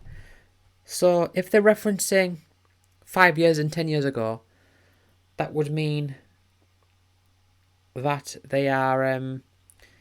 This is a continuation from a previous magazine. It's not a new set of. It's the same set of people, just new branding. Like they're calling it like starting at issue 1. Also, look at this. 1 year spelled 1, 5 spelled FIVE, and 10 is written as a number there.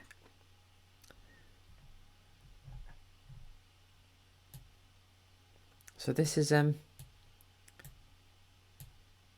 the staff here. 2007 was a phenomenal year for games. We pick our faves. So we have some games that they reviewed. And this person was playing World of Warcraft, but then they crossed it out, saying no. But they are playing Guitar 3 and Assassin's Creed. Burnout Paradise, Unreal Tournament 3, Rock Band, Burnout Paradise. Yeah, they like Burnout Paradise. Yeah, you're playing Burnout Paradise as well. This person likes football.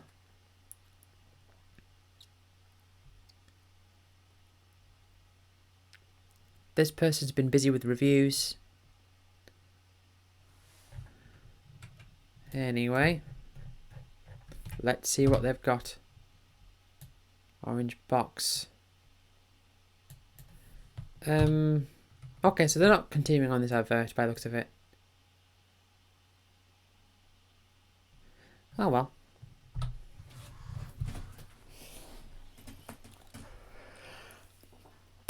The orange box, 5 games, 1 box unmissable. So you've got Portal 5 games?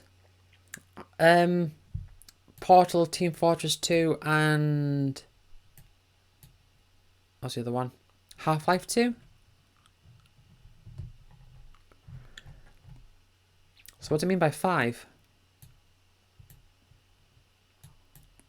It's won awards by the truckload. It's cited in the upper echelons of every greatest games of all time list since 1999. It's been released in so many packages, collections, and compendiums that most PC gamers probably own it about 3 times over. It is, of course, Half-Life, and it's primarily earned 3 plaudits on the PC. So if you've been dyed in the wool PlayStation game and haven't paid much attention between Metal Gear and Final Fantasy, the orange box is guaranteed bona fide must play. Must play.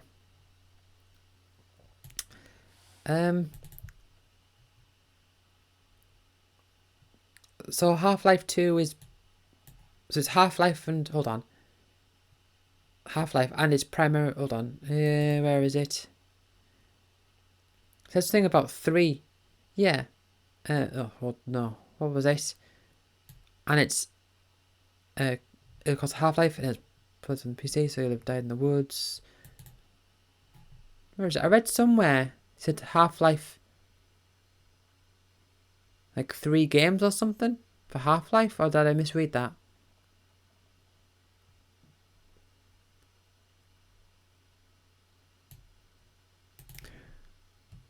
I don't know. Half-Life 2?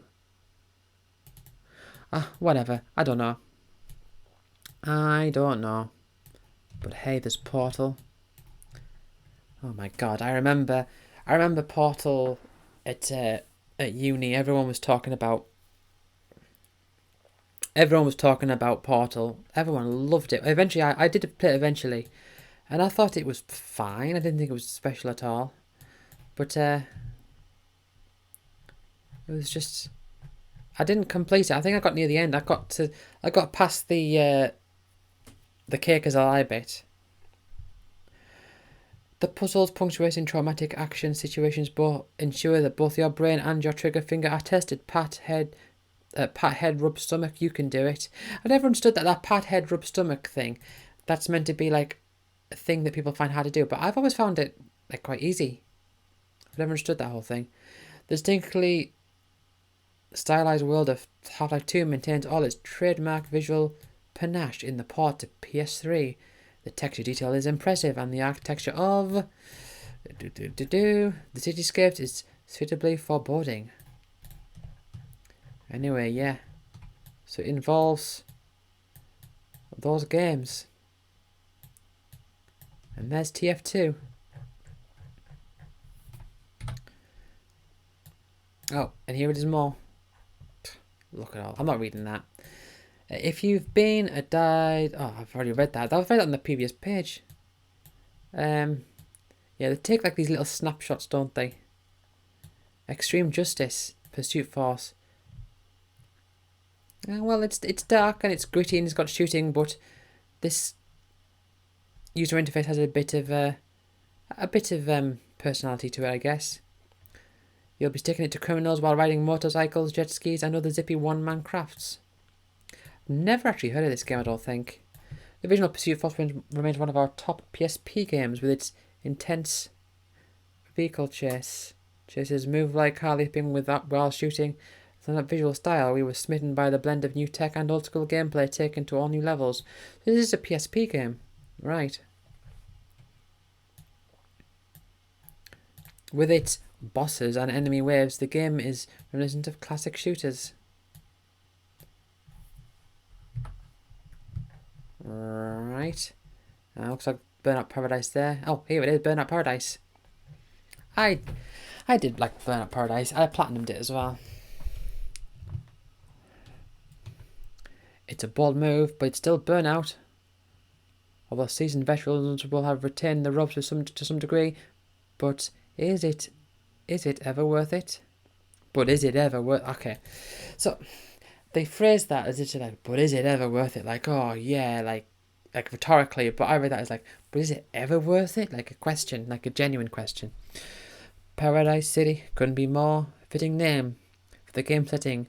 It's a veritable open-ended metropolis with outlying areas and built specifically for a fun racing experience, but it doesn't look like an amusement park. It looks like a living, breathing city. I never understood that phrase, that whole, it's a living, breathing world. Like, I've never known what that means. It always felt weird to me. Yeah, so much text. I tell you what they don't have in this magazine, in this PlayStation magazine, well, I've not seen much of, is diagrams. If they had like a diagram of like maps and stuff, and they just they put those in, that would be so much interesting. But I mean, like I say, I do like Burnout Paradise, but these images here, it just looks like I'm not seeing any UI or GUI. I'm not seeing it. Doesn't look like they did this thing of like, oh, it looks like a real life film. It's like, look how realistic it is. But there's a difference between looking realistic as in the detail and looking realistic as in it doesn't look like a game. Like, see this here, for example. This is treated as a screenshot. But imagine you were playing a game and it looked literally like this. Right? If this is your car, you can't see anything. You don't know where you're going. You can't see anything at all. And same for that one. You can't. When something like look at this. Can you imagine playing and this being like a part of the game? You wouldn't be able to control it. Same with this. I mean, that looks like the car selection screen. And what does like this bit here? What can you do here? If this is your car, you can't see in front of you. You're just looking like to the side. And this bit here, it just doesn't. It doesn't really like represent the game as you're playing it, and I think that would be much better. But yeah, it's just so much text. Races and their types are revealed on the city map as you investigate each intersection and range from flat-out speedruns to stunt score challenges, and two of our favourites, Road Rage and Marked Man. Road Rage returns from Burnout Revenge, and you take down a specific number of rivals before the timer expires. Marked Man thrills by giving you a destination and daring you to get there without being wrecked or wrecking yourself. Under the Clock. You no longer earn new cars by winning races, rather you're alerted when a new rival enters Paradise City. Find them, take them down. When their car is stuffed into the junkyard, want to drive it? Head there, hop in, just make sure to drive through a repair shop before taking on your next challenge. Yeah, it's a good game. I really enjoyed it. So you've got this map of the different like missions that you can do, and the aim is to upgrade your license. So you don't just with most of like these times the games we've got like an open world, you've got a map where you do a mission and then it marks it off the map, and then what you've got left is all the ones that are left. But the way that Burnout Paradise works is you have to hit a threshold, and once you do, you upgrade the license, and then all of the missions are reset. I think they're upgraded as well to be a bit more difficult, but say you only have to do, say like to upgrade from E rank to D rank, it takes 10 or 15, say it takes 15 missions. You do 15 missions, and then once you've done that, our license upgrades, and all the missions you've done, they reset, so you can do them again, or whatever the new upgraded version of that is. And that really is more of an open world style game, because there is significance, there is more significance to you being able to, there's more choice there, because you're choosing ones that you are going to focus on, because when you do get them all, you will have gotten there a different way than someone else who's got them all, like rather than it just being everyone's done everything, if you get what I mean. It's hard for me to put into words, but yeah, I really liked it. Oh, would you look at this? Skip. Yeah, I do not care about sports games, and honestly, I don't really care about this either. But let's just take a moment to admire the colour scheme and the weapons of choice and the camera angles. And oh, look at that, a bit of UI. You don't see that much, do you? It's outrageously beautiful. I mean, look at how outrageously beautiful this is. Like, look at that. Outrageously beautiful. I mean, when was the last time you saw a game that looked like this? Yeah. So anyway, 80stees.com. We've got some... Oh, well, they like that game. Then, well, somewhat. They rate it 3.5. TV shows. Look, Dunder Mifflin, Teenage Mutant Ninja Turtles and the Oregon Trail. Movies, bands, T-shirts, yeah. 80s, although Dunder Mifflin is from The Office, and that's definitely not from the 80s. Okay, this is really getting boring now. This is I really did think I was playing it a bit safe. I thought, oh, Crisis Core on the front from 2008, not quite 2011. I thought I was playing it a bit safe, but no, this went on for a good few years. Puts the killer in Killer Online app, Unreal Tournament 3. Yeah. Looks great, but is every bit of the stunner under this. UT3 looks great, but it's every bit the stunner under the surface. Malcolm, a returning character from previous UT installments, plays a key role in the campaign story. It's got weapons, it's got guns, you shoot things, it's quite dark. Yeah, okay. Well, let's have a look at the most interesting thing that I've seen in one of the most interesting things I've seen in a while is this star system here. So I don't know what that is, but it's definitely the most interesting thing I've seen for a while. Star Trek Conquest. Is that the Enterprise? Is that right? Okay, what's this game? Oh, this is still Unreal Tournament. Let's look at random bit. The first two modes are variants of standard modes with vehicles added to the mix. These range from small scout buggies with boosters and an ejector seat, can you say improvised guided missile, to War of the Worlds like Necris walkers, to massive multi-character behemoths with devastating alternate firing modes. Yeah, and I really like it because they rate it 5 stars for you Unreal Tournament 3. And this one they rate 4 stars for this Star Trek game. And it's $14.99. So I wonder if, is that like a download game then? It must be.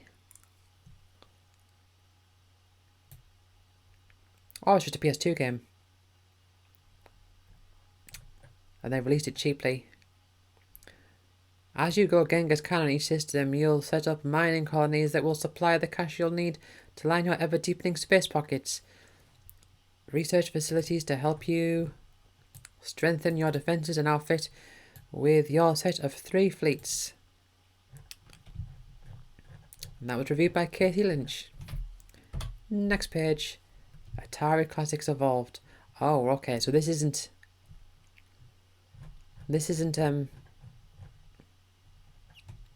a direct port. This is like a new, like it's evolved. Like look, that was Pong before, and this is Pong now, and this is different Pong, or maybe you can choose all of these. Pong anyone? Oh, right.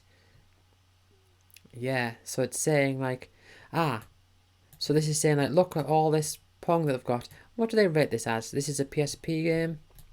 2.5. Not terribly then. Not absolutely terribly, but not great.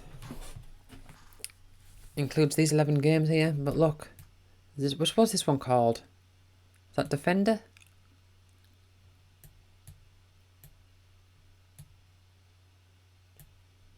A pointless Tron Glow. Hold on. Even simple gems like Asteroids and its sequel aren't immune from the garish mutations with all debris suddenly sporting a pointless Tron glow. Thankfully, the same scattershot approach that emphasizes quantity over quality allows some unexpected gems to emerge. A few extra human participants transforms warlords into a revelation of frantic satisfaction, and completing 4 challenges per game exposes a virtual Atari 2600 and its almost 60 of its classic games. Might be more cynical cash grab than fan service, but sheer game count and variety could make up for a lot if you find yourself with a nostalgic twist. And this one here, Alien vs Predator, quite dark. Yep, no special vision here to see that a fight is about to break out. No, all you need is a dark and murky screenshot, and there you go. There's also wrist blades, but you take more damage when you use these, so we recommend sticking to the shoulder cannons. You control your Predator powers with the Predator's recognizable wrist contraption, which lets you toggle between Predator skills and abilities. Okay, and over here we have School of Game Development. Look. Dreamers Wanted. Look at this guy. He's got all these imagination creatures, and that's if he's imagining that or that's going out of his head, I don't know. And here we have some text. Can't read it. Can't read it. School of Game Development. Top 5 game degree programs in the world. Whoop. File Radar. What is this?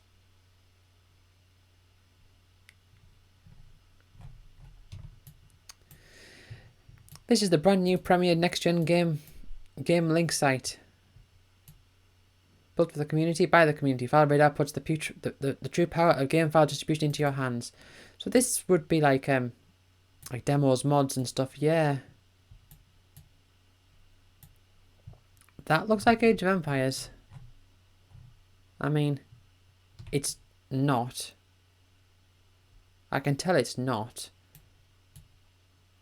Or maybe it's like a mod or something, I don't know, but it certainly doesn't look it looks like Age of Empires, but I can tell it's not because like it has things that Age of Empires doesn't have. Like that looks like a town centre, but especially back then that wasn't a thing. Unless that's part of the mod.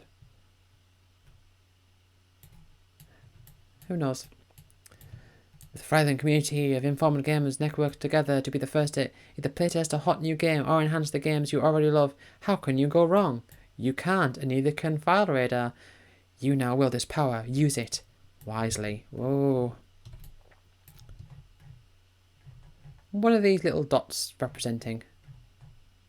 I don't know. Hardware.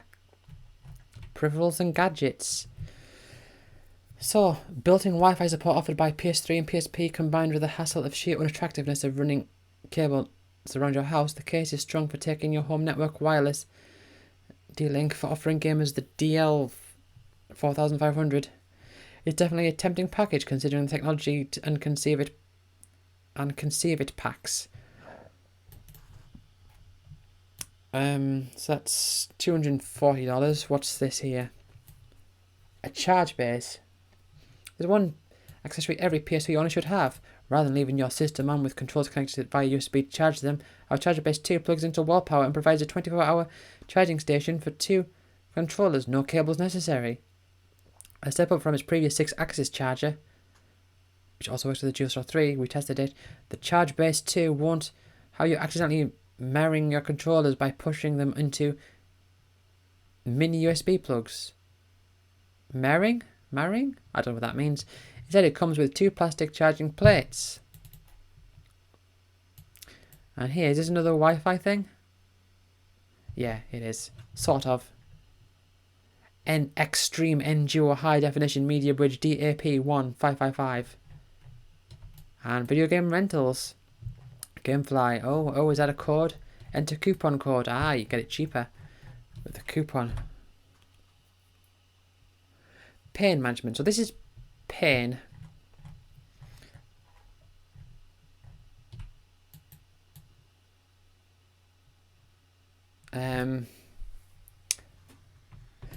I remember this was one of those PS3 games that sort of came out and caused a fuss, but I never really figured out what it was. I think it's just it's meant to be like sort of like a roller coaster type thing, but like mayhem, like oh you send your characters off flying and hurling them into things. Unlike wheel bowling, paint bowling involves all players at the same time. Probably the worst thing you can do is let the person in the launcher do their thing without screwing with them. Imagine this, it's not your turn, you're not in the launcher. Don't just sit there, dummy. It's all about distractions. Timing is key. Timing is key. Learn which distractions are where. Some are better used early and some are better used at the last minute. Down but not out. Keep in mind that you can still ooch your distractions one more time after you've fired them off. Yum, this cow is heading for a tasty snack. I can barely see.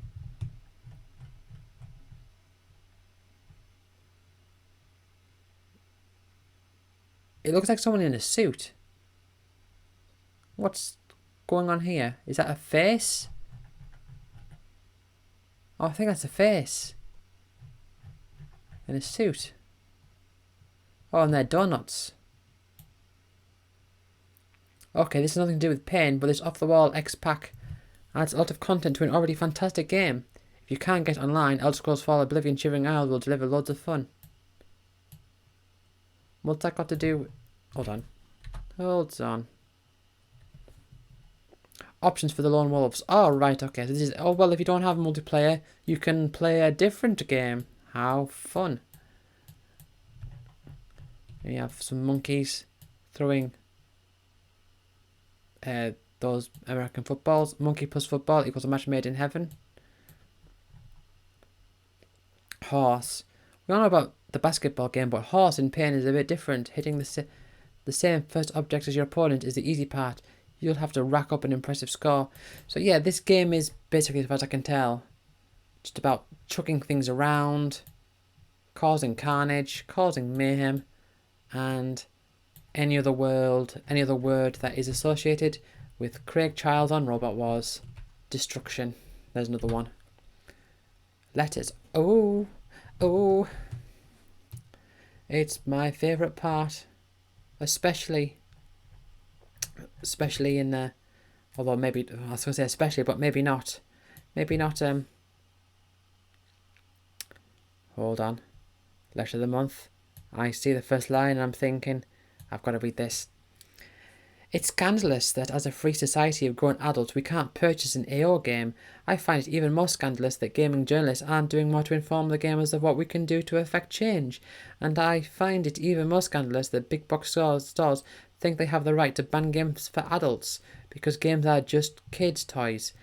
I have read several articles and seen many letters over the past few months on the subject. What I haven't seen is any information on who can write to complain about it. Who we can write to complain about it. Whose office do we picket? Which retailers do we boycott? Help us help ourselves. Right. See, I suppose, different strokes for different folks and all that, but, my thoughts on all this is why, I can't imagine wanting to play an AO game. I think there's no way a game with that rating would genuinely be a game worth playing. It just would not happen. Yeah, you can purchase them, though they're usually only available in adult stores or online for download, and mainly available for PC. Mainstream stores like GameStop, along with other big box stores like Best Buy and of course Walmart, won't carry these games with that rating. As a result, publishers won't release a game with an AR rating, since that will limit where it can be sold and make the release economically unfeasible. Don't expect to see any AR rated games on PlayStation platforms. That's the nature of the industry, and picketing and boycotting won't change it. You see, the person responding to that is good. They know what they're talking about.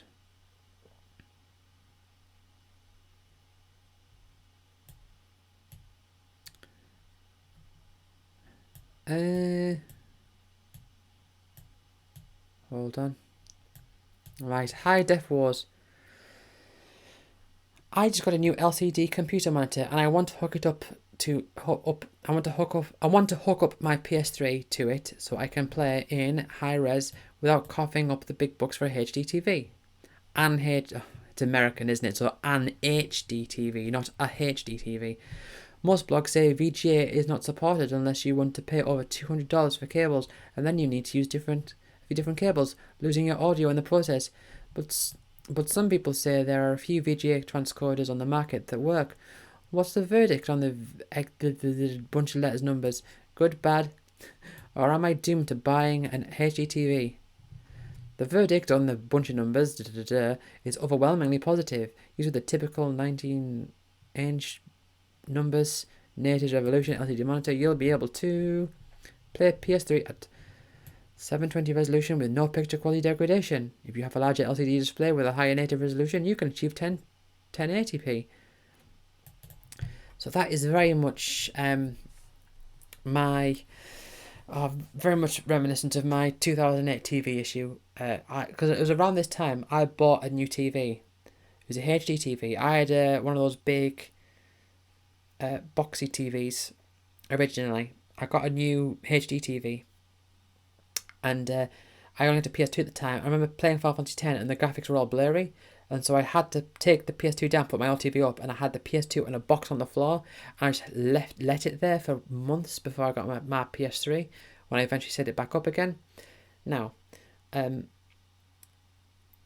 I spent so long trying to can I get this thing to make it work? Use this bit of hardware or whatever, and I mean that's bad memories.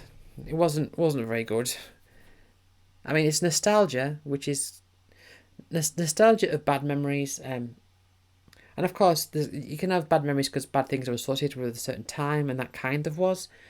But bad memories are still nostalgic, and the nostalgia can still be good, even if the memory is bad. It's a really weird thing. Talked about this on an episode of Chatting with Fran about nostalgia. We talked about my TV then. Girl Magnet. I was one of the few who bought UMD movies. I loved them on my PSP. They looked great, sounded good, and having girls sit right next to me so that they could watch wasn't bad either. I think if we were also able to view them on TV, they would have sold more. That's where the PSP Slim comes in, with the added features of AV output for TV and game playback on TV. I had one of those as well. I could play PSP games on my TV, although it was very much squished into the centre of the screen. It wasn't really very good. Again, another memory of that time. Whether Sony and other movie studios would be willing to give UMGs another go. As much as I'm sure Sony and others would love to help you snuggle up with more chicks. Oh, Jesus. They really have to talk like that, don't they? It's unlikely that we'll see a resurgence of UMD films. The silver lining is that since UMDs are no longer popular at stores are eager to get rid of them. As of press time, GameStop was selling UMD films like Advent Children and Underworld for under $4.99 a pop. Yeah. I've been a fan of the Metal Gear series since it came out on the original PlayStation. I was surfing the PlayStation Store and it occurred to me that maybe they could put the original game on there. Is there any possibility that this could happen? Because I can't seem to find the original anywhere. I mean, they probably did eventually, but that's just... I remember they released PS1 classics on PS3. I remember how much of a big deal it was when they put Final Fantasy VII on there, and I bought and downloaded it as soon as it was available. And at E3 they were like, it's going to be available it's available right now, and I was like, whoa, the PS1 classic. But then loads of PS1 classics came out, just loads of them after that. I can see from this premiere issue of P2M that you got previews, reviews, news, and updates galore. That's all well and good, but what really excited me about was some of the later issues of PSM. Aha. So this is those... okay. So I can see from the premiere issue of PTOM, PlayStation... what does the P mean? It can't be PlayStation, can it? PlayStation official magazine that you got previews, reviews, and news galore. But then PSM, so that's PSM's PlayStation magazine. That's the previous, like the official US one, as it would be for this person. They were those small sections devoted to subsections of the gaming world. The Square Enix corner was my favourite. Also, I do hope you implement a section devoted to home once that gets off the ground. A section in which readers could expect to see content concerning such topics as the various trophies one can acquire and what furniture one can purchase for your home. Would be very useful and interesting.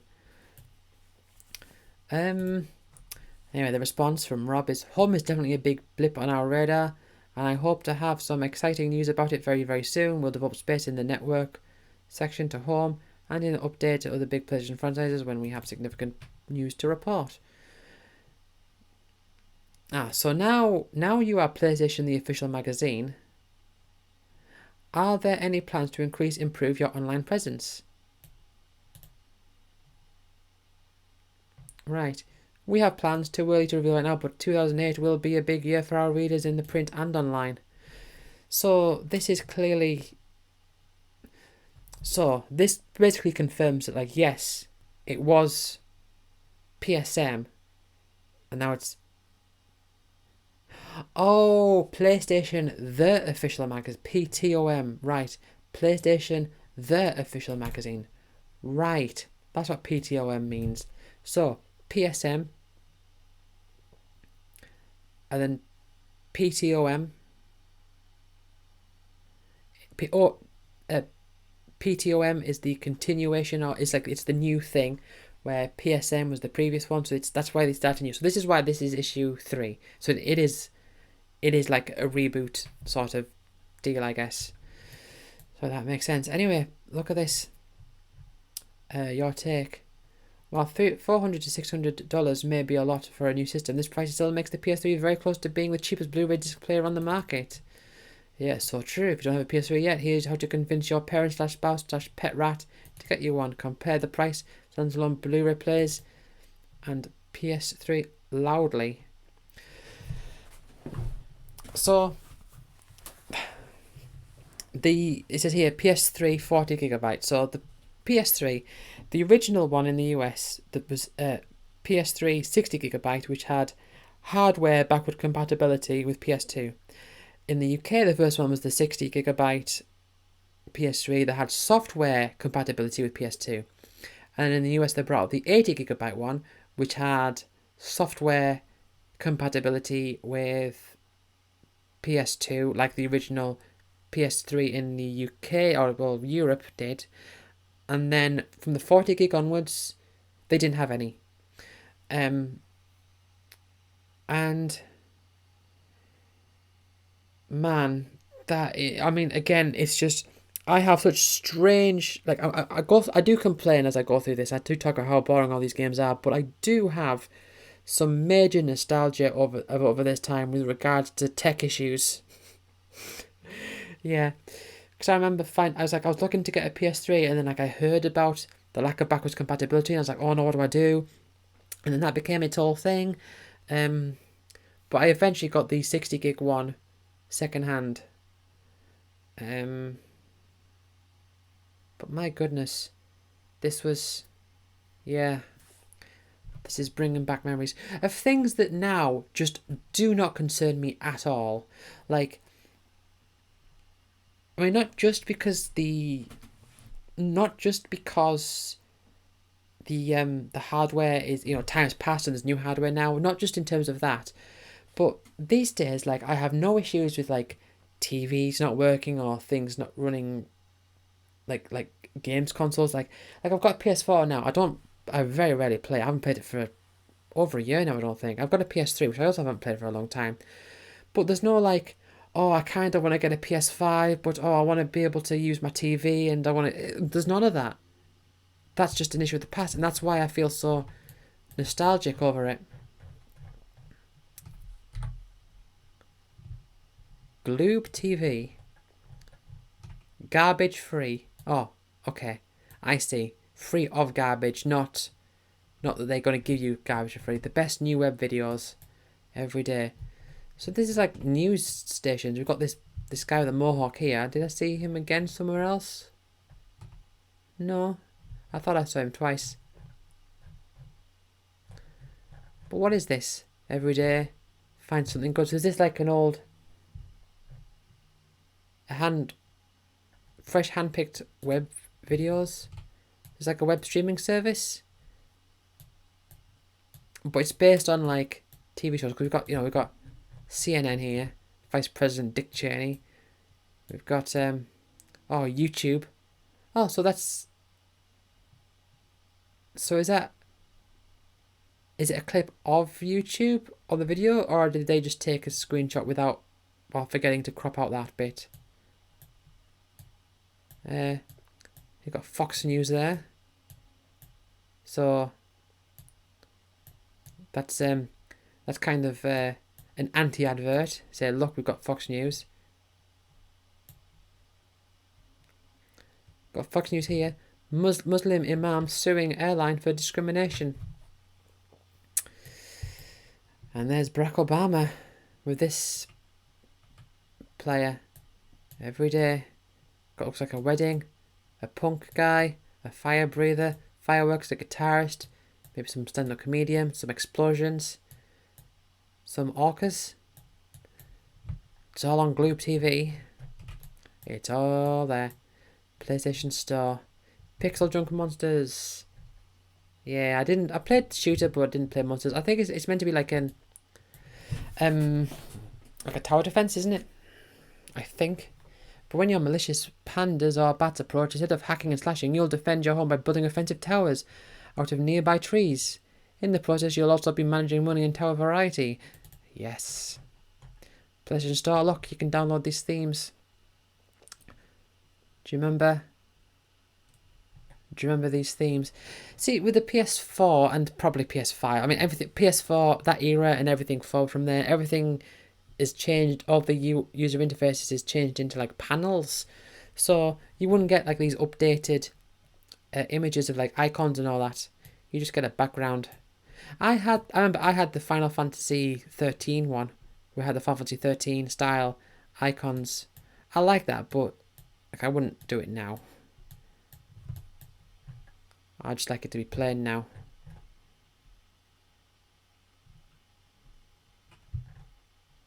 Yeah, you get full value for your money. Yeah, or nay, no legs, no fun, no value. So So Flow expansion pack gets a yay. Resistance, Fall of Man pack. So this is like DLC.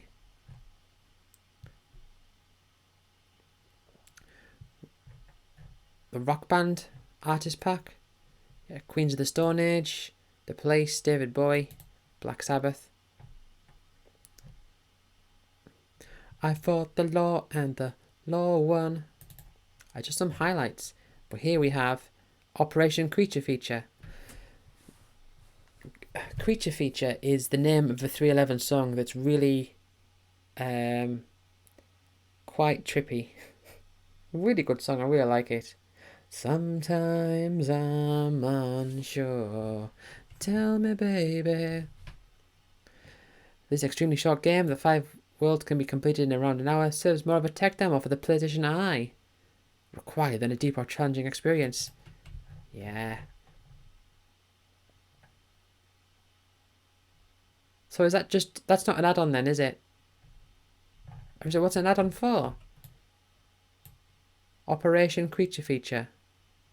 It's just a game. It's just a downloadable game.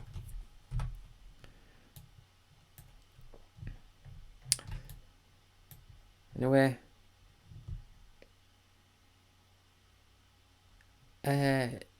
Is this Shuhei Yoshida? Have I got that name right? Or is that somebody else? I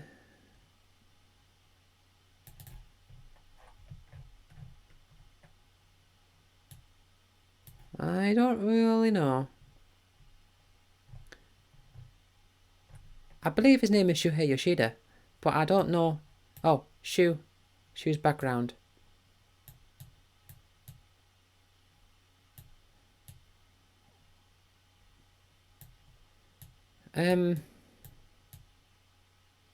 Yeah, Shuhei Yoshida, there he is. I just wanted to make sure that I got that right.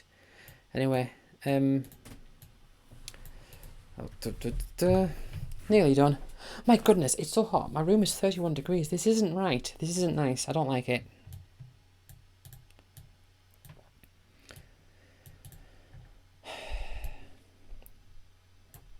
Looking forward to 2008, PlayStation Network will continue to play a large role, not only from a game perspective, but also given its entertainment and community possibilities as well.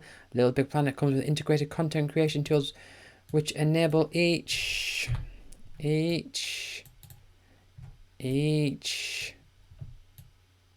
player to dynamically place, edit, morph, rotate, and interact with objects within the game.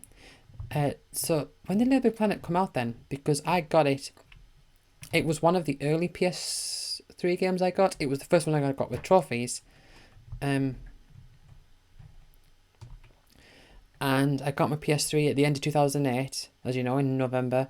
And Little Big Planet, I bought that. I've mentioned this before. I bought that at Blockbusters. It was the local Blockbuster. I got it there. You'll see why Little Big Planet has the style, direction, pure fun, and value become the next industry phenomenon. It didn't. But I think it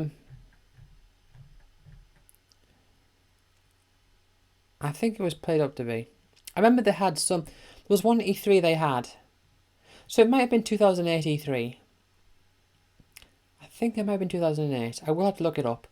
Where, I know 2006 was the one, the bad one, where, you had Rage Racer and Giant Enemy Crab. And there was one shortly afterwards where they introduced sales figures and stuff through a Little Big Planet level. So they had Sackboy run through a level and had all these things pop up of images of games pop up and charts. A Sackboy ran through the level. Anyway, powered by Microsoft. This is very old school Microsoft, where everything was green and everything had these waves. It's like the Xbox style.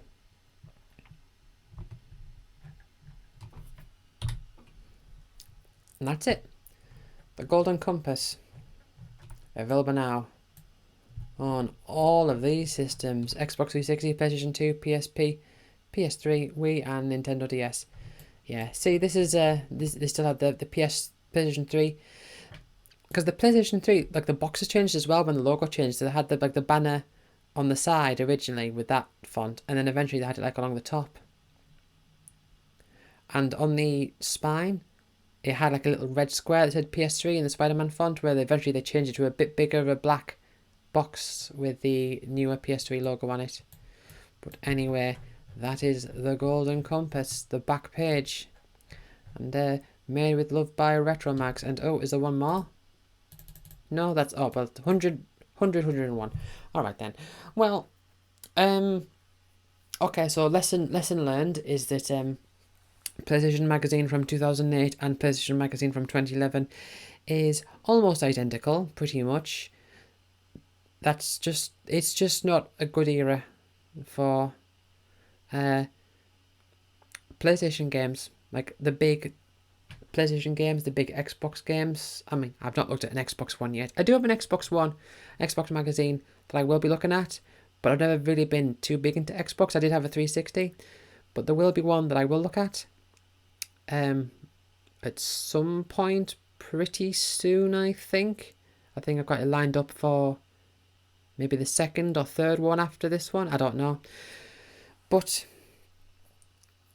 yeah, this was not too interesting, if I'm honest. Yeah, so when I looked through the one from 2011, I was like, it's new. It's a lot newer. Let's experiment with this. And I looked through it and I was like, yeah, I'm not doing that again. I'm not going to look at one from this era for a while. And then I was thinking, 2008. It's a bit earlier. It might be all right. Not really. It's pretty much the same. So not much changed throughout those years. At least that's how it feels to me. I know some people would definitely disagree. But to me, the best magazines are from the 90s and the 2000s. And for Nintendo, you can go beyond that, because Nintendo always stuck with the main ethos of that they always had done, where PlayStation and Xbox, they started getting really gritty, and it just wasn't Wasn't all that interesting. But anyway, thank you for watching, and I will see you all next time. Bye.